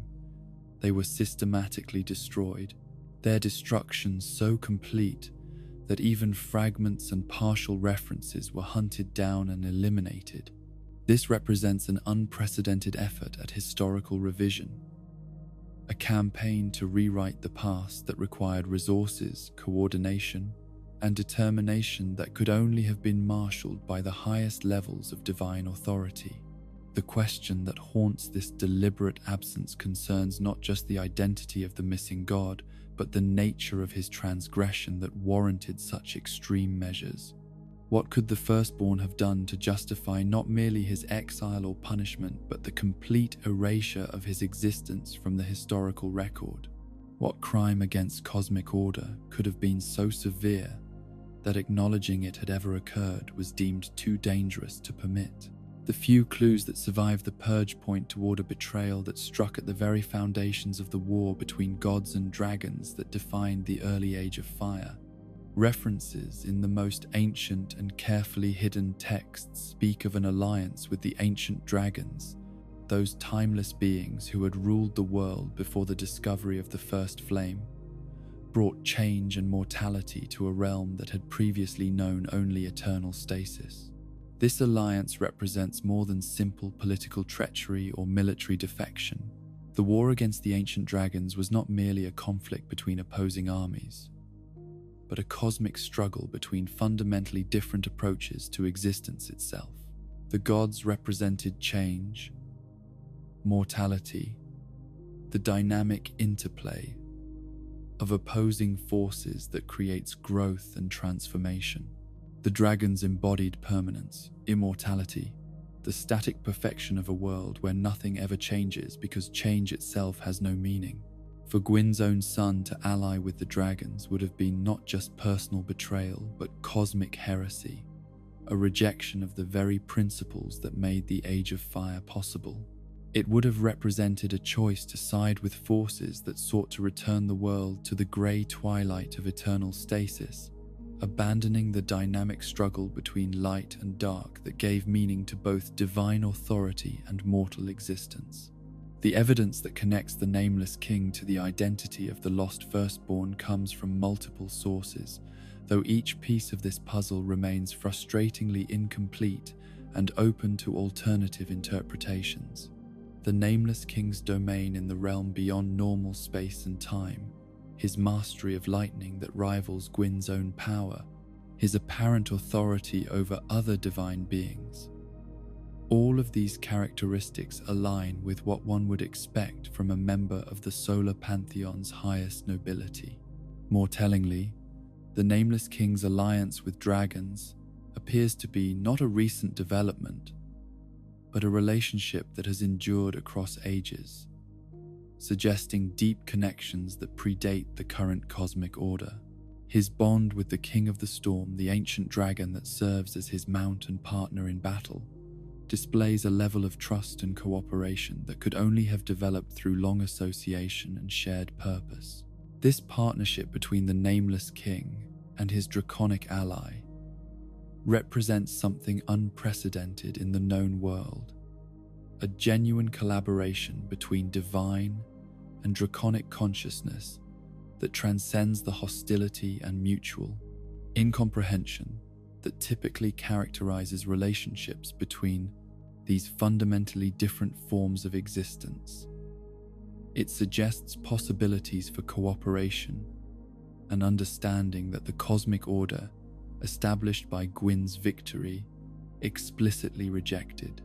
The question of what motivated the Firstborn's original alliance with the dragons opens even deeper mysteries about the nature of the cosmic forces that shaped the early Age of Fire. Was his decision based on philosophical disagreement with his father's vision of how reality should be organized? Or did it stem from information about the nature of existence that led him to conclude that the draconic approach to reality was ultimately more beneficial than the divine alternative? The ancient dragons possessed perspectives on existence that spanned geological ages, accumulated wisdom that came from observing the rise and fall of countless civilizations and cosmic cycles. Their understanding of time, causality, and the ultimate consequences of actions operated on scales that dwarfed even divine comprehension. If the Firstborn gained access to this perspective, he might have concluded that his father's war against the dragons was not the heroic liberation it appeared to be, but rather a catastrophic mistake whose consequences would echo through all subsequent ages. This interpretation would transform the Firstborn's betrayal from selfish treachery into tragic prescience, a desperate attempt to prevent cosmic catastrophe by someone who understood the long-term implications of actions that others viewed only through the lens of immediate political and military advantage. His alliance with the dragons would then represent not rebellion against legitimate authority, but resistance to policies whose ultimate consequences would be devastating for all forms of conscious existence. The nature of the Firstborn's punishment, complete erasure from history rather than simple execution or exile, suggests that his actions pose not just immediate political threat, but ongoing danger to the stability of the Usexile cosmic order that Gwyn had established. If his perspective on the war against the dragons was correct, then acknowledging his existence would be tantamount to admitting that the entire foundation of divine authority was built upon a fundamental error in judgment. Such an admission would undermine not just Gwyn's personal authority, but the entire hierarchical structure that placed gods above mortals, light above dark, order above chaos. The systematic erasure of the Firstborn becomes not just punishment for rebellion, but necessary maintenance of the ideological framework that justified divine rule and the sacrifice of countless mortal lives to sustain the Age of Fire. Yet the very extremity of this response suggests that the threat the Firstborn represented was not easily dismissed or refuted through rational argument. If his position had been obviously wrong, simple refutation would have been more effective than historical erasure.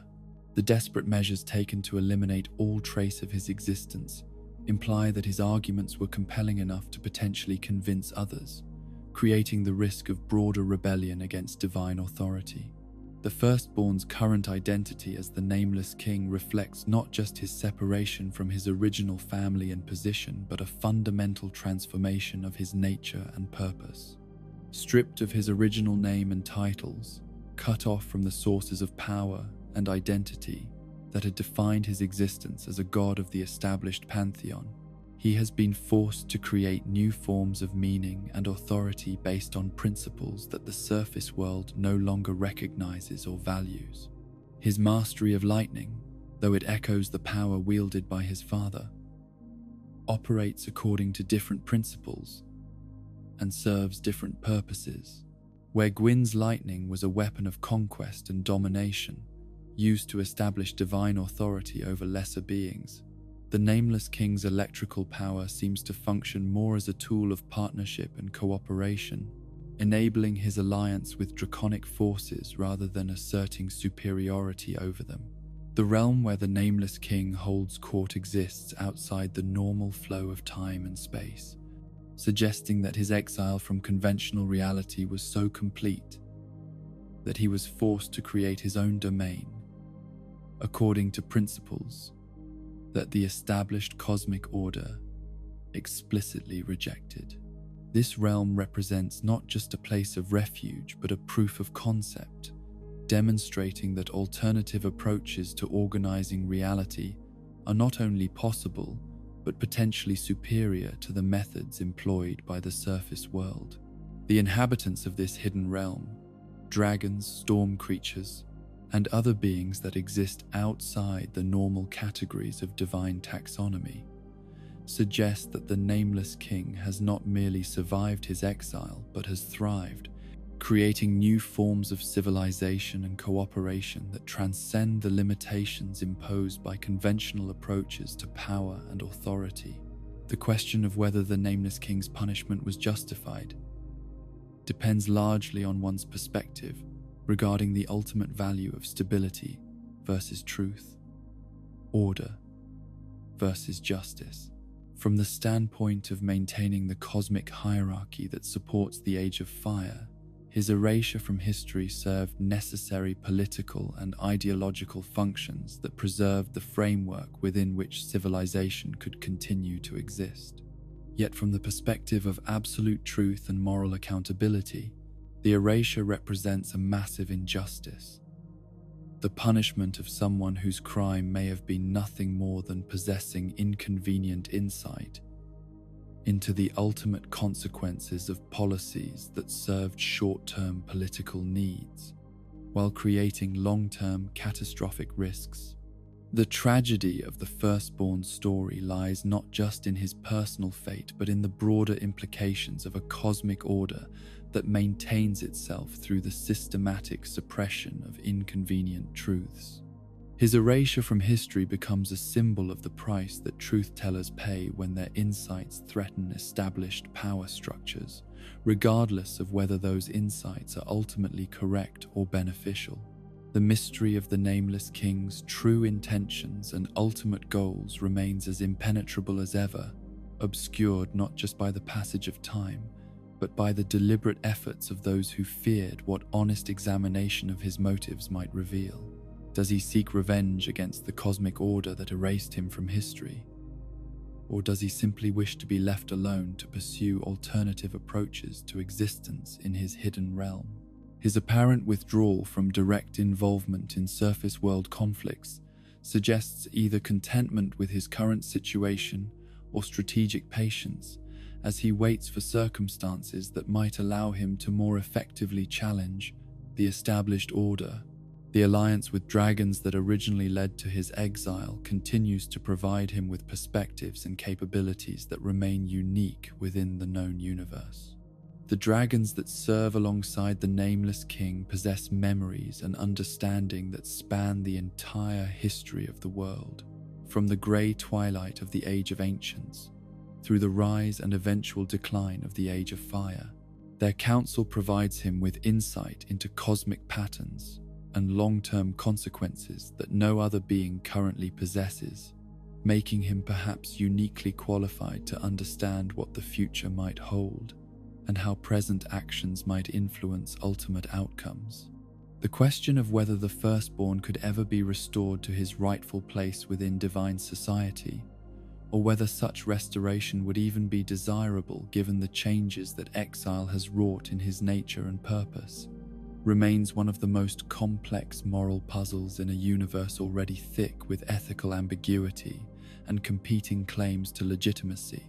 The cosmic forces that shaped his original exile continue to operate, creating pressure for the maintenance of historical narratives that support established authority structures. Yet the passage of ages and the growing evidence that the Age of Fire itself may be ultimately unsustainable creates space for reconsideration of decisions that once seemed necessary and justified. In the hidden realm, where storm clouds gather around ancient peaks and lightning crackles between the wings of dragons, the Nameless King continues his eternal vigil over truths too dangerous to speak and possibilities too threatening to acknowledge. His existence serves as living proof that the cosmic order, established by divine authority, is not the only possible arrangement of reality, that conscious beings need not accept the limitations and hierarchies that define conventional existence. The mystery of his true name, his original purpose, and his ultimate destiny remains buried beneath layers of deliberate forgetting and systematic erasure.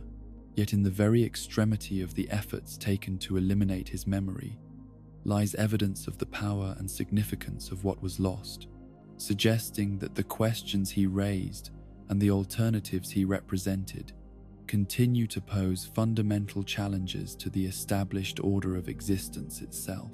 The firstborn who became nameless stands as eternal reminder that even the most complete victory contains within itself the seeds of its own eventual reversal, and that truth, however deeply buried, possesses a persistence that outlasts the political necessities that seek to suppress it.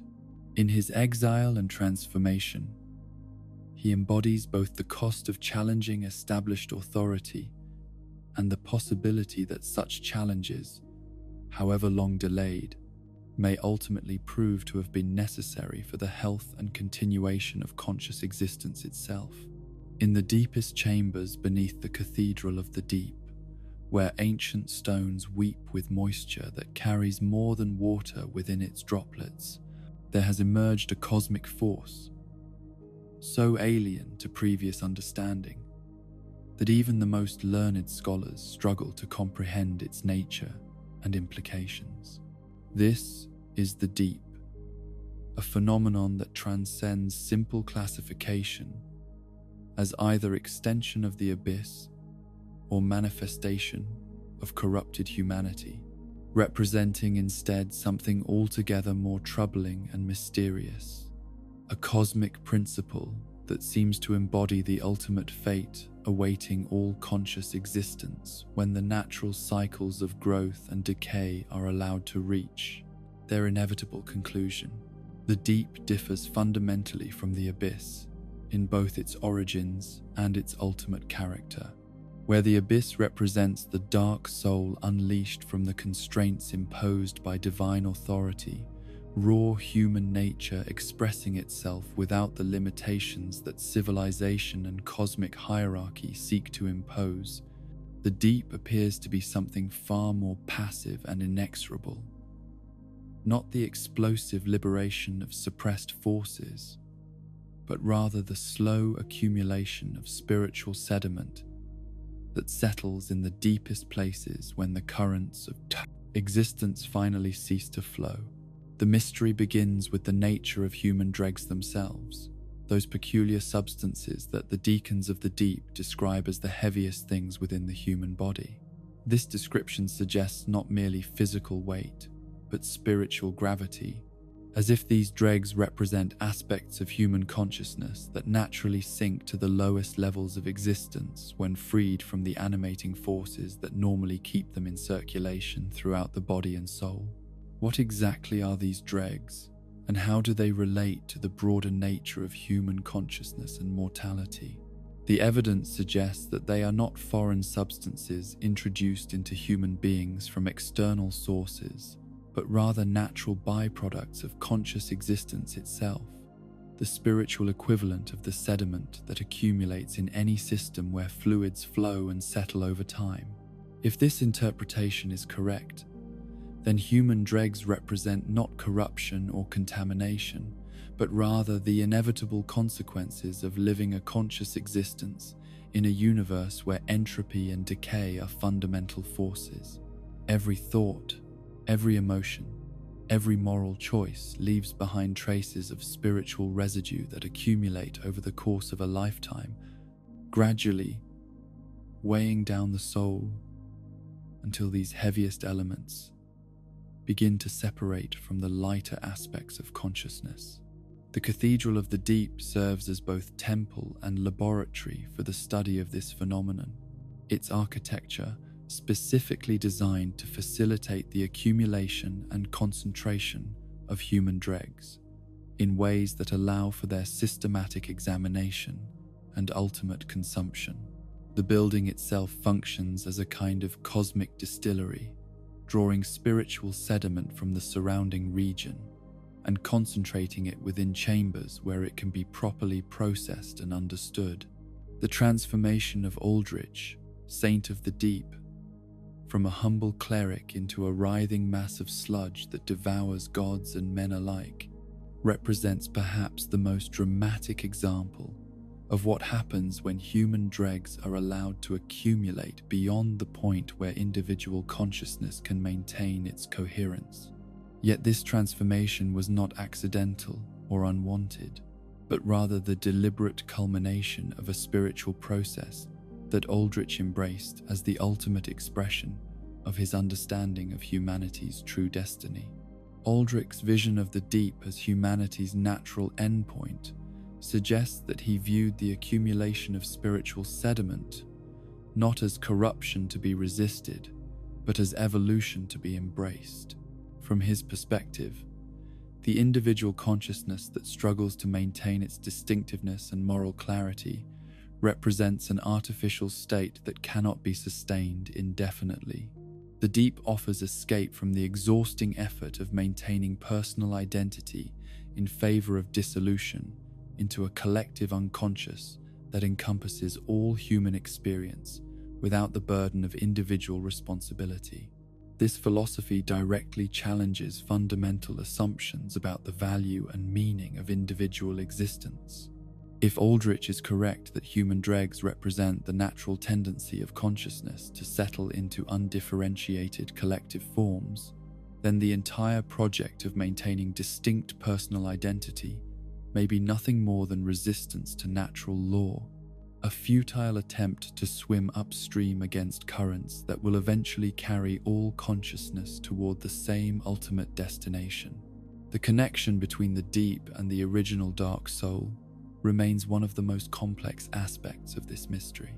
The dark soul, as discovered by the furtive pygmy, represented humanity's essential nature before it was shaped by divine intervention and cosmic hierarchy. The deep might be understood as what happens to this essential human nature when it is allowed to exist without the dynamic tension provided by opposing forces of light and dark. If the cycling between ages of fire and ages of dark serves to keep human consciousness in motion, preventing it from settling into stagnant forms, then the deep could represent what occurs when these cycles are disrupted or abandoned. The spiritual sediment that normally would be stirred up and redistributed by cosmic changes instead accumulates in the deepest places, creating pools of concentrated humanity that have been freed from the animating conflicts that usually define conscious existence. The worship practices of the deacons of the deep provide insight into how this cosmic force is understood and venerated by those who have devoted their lives to its study. These clerics do not approach the deep as supplicants seeking favors from a benevolent deity, but rather as researchers investigating a natural phenomenon whose implications extend far beyond conventional religious experience. Their rituals focus on the collection and concentration of human dregs, treating these substances not as sacred relics to be preserved, but as raw materials to be processed and ultimately consumed. This approach suggests that they view the deep not as a destination to be reached, but as a process to be participated in, a cosmic digestive system that breaks down individual consciousness into components that can be recycled into new forms of existence. The gradual transformation of the deacons themselves, as they become increasingly bloated and sluggish through prolonged exposure to concentrated human dregs, demonstrates the effects of this participation on individual consciousness. They are not being destroyed by their contact with the deep, but rather assimilated into it, their personal identities slowly dissolving into the collective unconscious that the deep represents. This assimilation process appears to be irreversible, suggesting that contact with sufficiently concentrated amounts of human dregs creates changes in consciousness that cannot be undone through conventional means. Yet the deacons seem to welcome this transformation, viewing it not as loss of self, but as liberation from the burden of maintaining individual identity In a universe where such maintenance requires constant effort and inevitable failure, the relationship between the deep and the curse of undeath adds another layer of complexity to this mystery. The undead curse prevents normal death while gradually eroding memory and personality until nothing remains but a hollow shell driven by basic instincts. The deep offers an alternative to this fate. Instead of gradual erosion leading to emptiness, it provides dissolution leading to absorption into something larger and more enduring. From this perspective, the deep becomes not another form of curse, but rather a potential cure for the existential problems that define undead existence. Rather than struggling indefinitely to maintain a sense of self that is doomed to eventual failure, the undead could choose to embrace dissolution into the collective unconscious that the deep represents, finding meaning through absorption rather than resistance. Yet this cure comes with costs that may be as problematic as the conditions it seeks to address.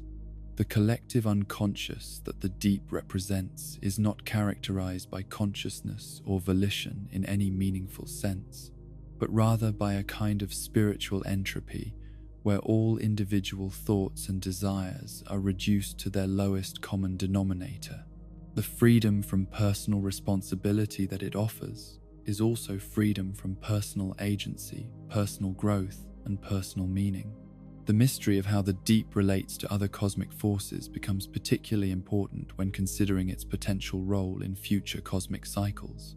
If the deep represents the natural endpoint of human consciousness when freed from the animating tensions of light and dark, then its emergence could signal the approach of an entirely new form of cosmic cycle, one that transcends the traditional alternation between ages of fire and ages of dark, in favor of something that encompasses and digests both. Aldrich prophetic visions of the deep's ultimate triumph suggest that this transformation is not merely possible but inevitable, that the cosmic forces which have driven the alternation between light and dark are themselves temporary phenomena that will eventually be absorbed into the more fundamental process that the deep represents. If this prophecy is accurate, then all the struggles and conflicts that have defined the known ages are merely temporary disturbances in a larger process of cosmic digestion. The implications of this possibility extend far beyond academic curiosity about cosmic cycles. If the deep represents humanity's ultimate destiny, then all efforts to maintain individual consciousness, all struggles against entropy and decay, all attempts to create meaning and purpose through personal achievement become exercises in futility, temporary resistance to forces that will eventually prove irresistible. Yet, the very fact that resistance is possible, that individual consciousness can be maintained, even in the face of forces that seek to dissolve it, suggests that the relationship between personal identity and collective unconscious may be more complex than simple victory of one over the other. The deep may represent not the destruction of individual consciousness, but its transformation into something that encompasses both personal and collective aspects of existence.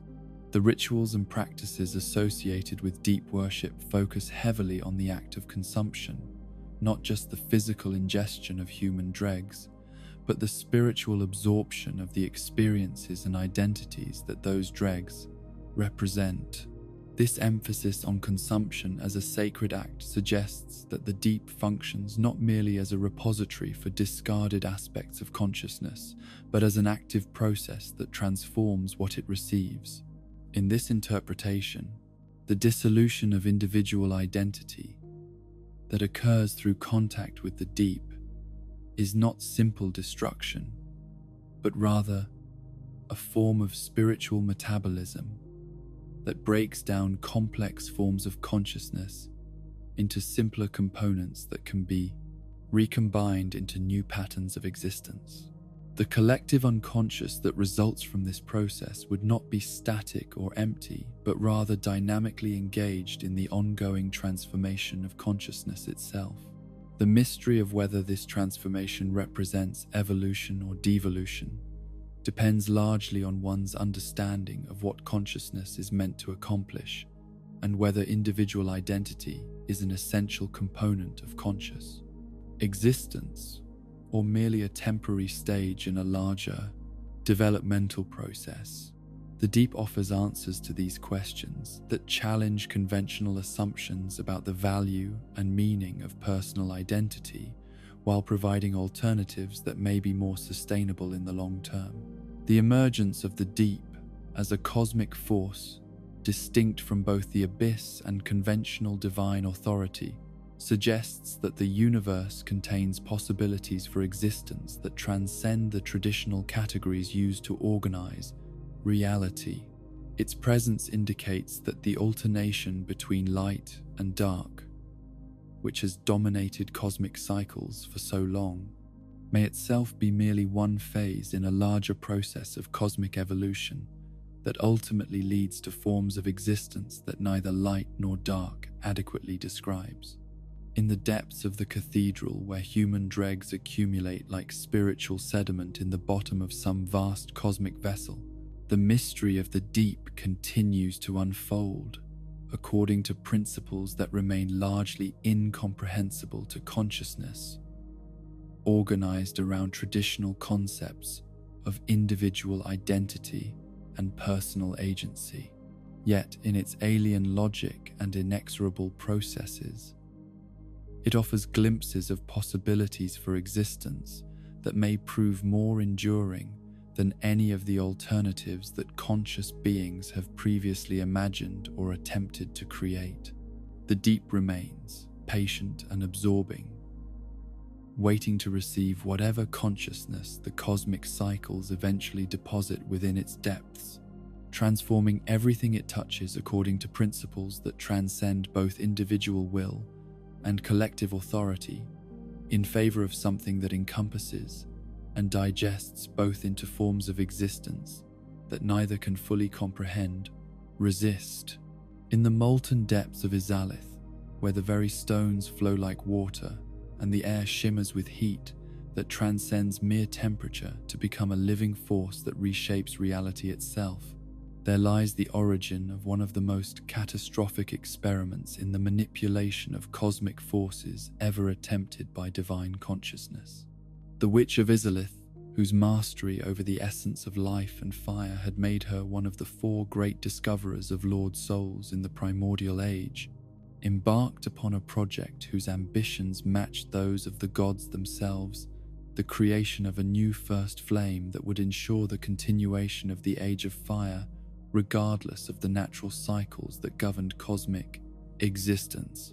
The witch's motivations for attempting such an unprecedented feat remain shrouded in mystery, though the evidence suggests a complex mixture of genuine concern for the welfare of conscious beings and perhaps a desire to transcend the limitations that even divine power faced when confronted with the inexorable passage of cosmic time.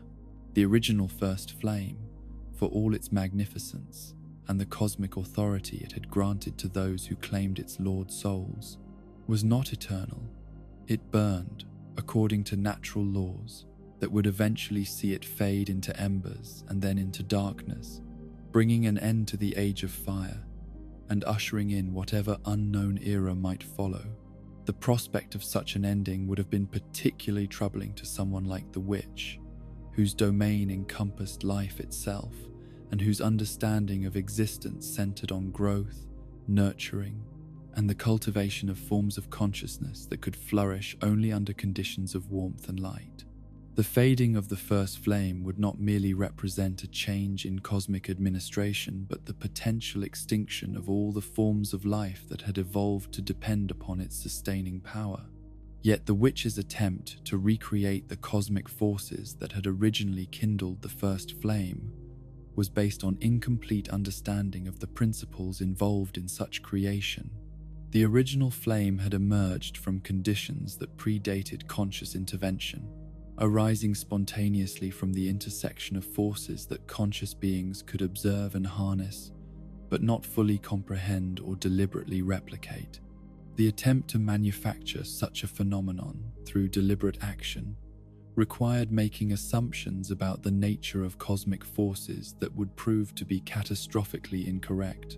The flame of chaos that resulted from the witch's experiment was not a failure in the sense of producing no results, but rather a success that achieved something entirely different from what had been intended. Instead of creating a controllable source of cosmic power that could substitute for the fading first flame, the witch unleashed forces that operated according to principles that conscious beings were not equipped to understand or direct, transforming herself and her entire realm into something that embodied chaos in its most literal and uncompromising form.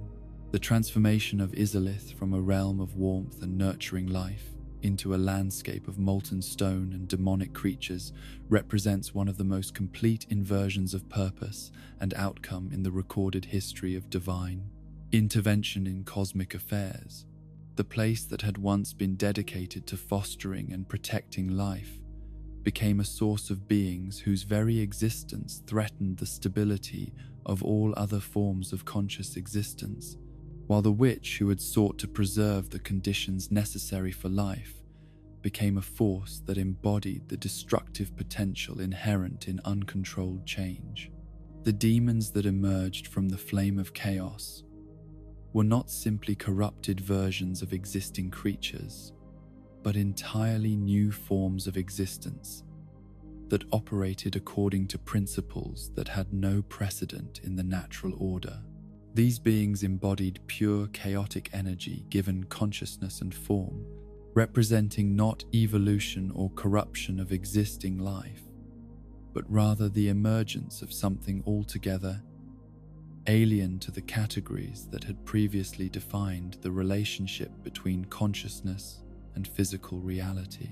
Yet, the most tragic aspect of the Izalith catastrophe was not the transformation of the realm itself, but the fate of the witch's daughters, those divine beings who had assisted their mother in her great work and who found themselves caught within the chaotic forces that the experiment unleashed.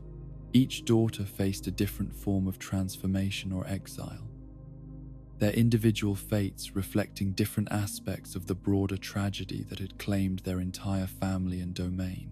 The mystery surrounding the exact number of the witch's daughters and the specific nature of what befell each of them has been compounded by the chaos that their mother's experiment created within the very fabric of reality in their realm. The forces unleashed by the flame of chaos operate according to principles that make conventional observation and record-keeping impossible, creating zones where cause and effect, past and present, identity and transformation become fluid and interchangeable. Quelana, the daughter who escaped the immediate catastrophe and eventually established herself as a teacher of pyromancy among human practitioners, represents perhaps the most complex figure to emerge from this tragedy. Her survival was not mere good fortune, but rather the result of foresight or foreknowledge that allowed her to distance herself from her mother's experiment before its true consequences became apparent. Yet Quelana's survival came at the cost of witnessing the destruction of everything she had once held dear, transforming her from a divine being who enjoyed the company and support of her family into a solitary figure whose knowledge of pyromantic arts carried within it the constant reminder of the catastrophe that had given birth to this knowledge. Her decision to teach these dangerous arts to human students suggests either a desire to preserve something positive from the wreckage of her mother's experiment, or a more complex agenda that remains hidden beneath her apparent benevolence. The pyromancy that Quelana teaches differs fundamentally from the controlled fire magic that had characterized her mother's original mastery over flame and heat. Where the witch's original power had been precisely controlled and directed towards specific purposes related to the nurturing of life, The pyromantic arts that survived the Izalith catastrophe carry within them traces of the chaotic forces that destroyed the original realm, making them inherently unstable and dangerous, even when wielded by skilled practitioners. This instability is not merely a technical limitation, but rather reflects the fundamental nature of the forces involved. The flame of chaos introduced into the world forms of power that cannot be fully controlled or predicted because they operate according to principles that transcend the rational categories that conscious beings use to organize their understanding of reality. To wield such power is to accept partnership with forces that may accomplish the desired immediate effects while creating unpredictable long-term consequences that extend far beyond the practitioner's intentions or understanding. The Fair Lady, another of the witch's daughters whose fate has become entangled with the consequences of her mother's experiment, represents a different form of tragedy, the gradual consumption of divine essence by forces that were never meant to exist within conscious beings. Her mysterious illness appears to be the result of prolonged exposure to chaotic energies that slowly transform divine nature from within, creating changes that are neither death nor conventional corruption, but rather something altogether more alien and disturbing. The nature of the Fair Lady's condition suggests that the flame of chaos does not simply destroy what it touches, but rather transforms it, according to principles that conscious beings cannot fully comprehend or predict. Her continued existence in a state that is neither fully alive nor conventionally dead indicates that the chaotic forces unleashed by her mother's experiment operate according to logic that transcends the normal categories used to distinguish between different states of existence. The devotion shown to the Fair Lady by her followers, particularly those who have chosen to share in her suffering through exposure to the same chaotic forces that afflict her, demonstrates the complex relationships that can develop between conscious beings and forces that operate outside normal understanding of cause and effect, benefit and harm.